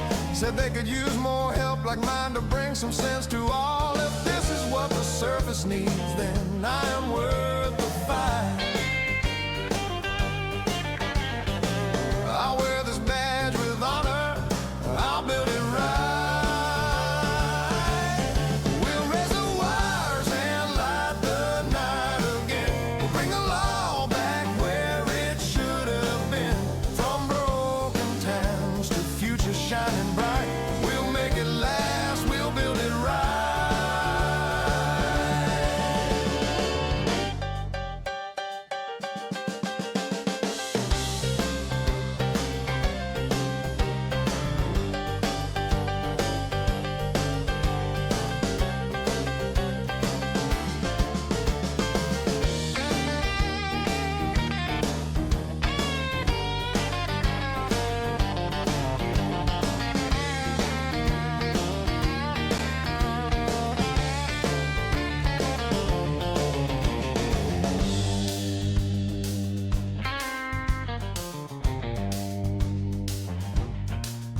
My friends are out there staking claims where order ought to be.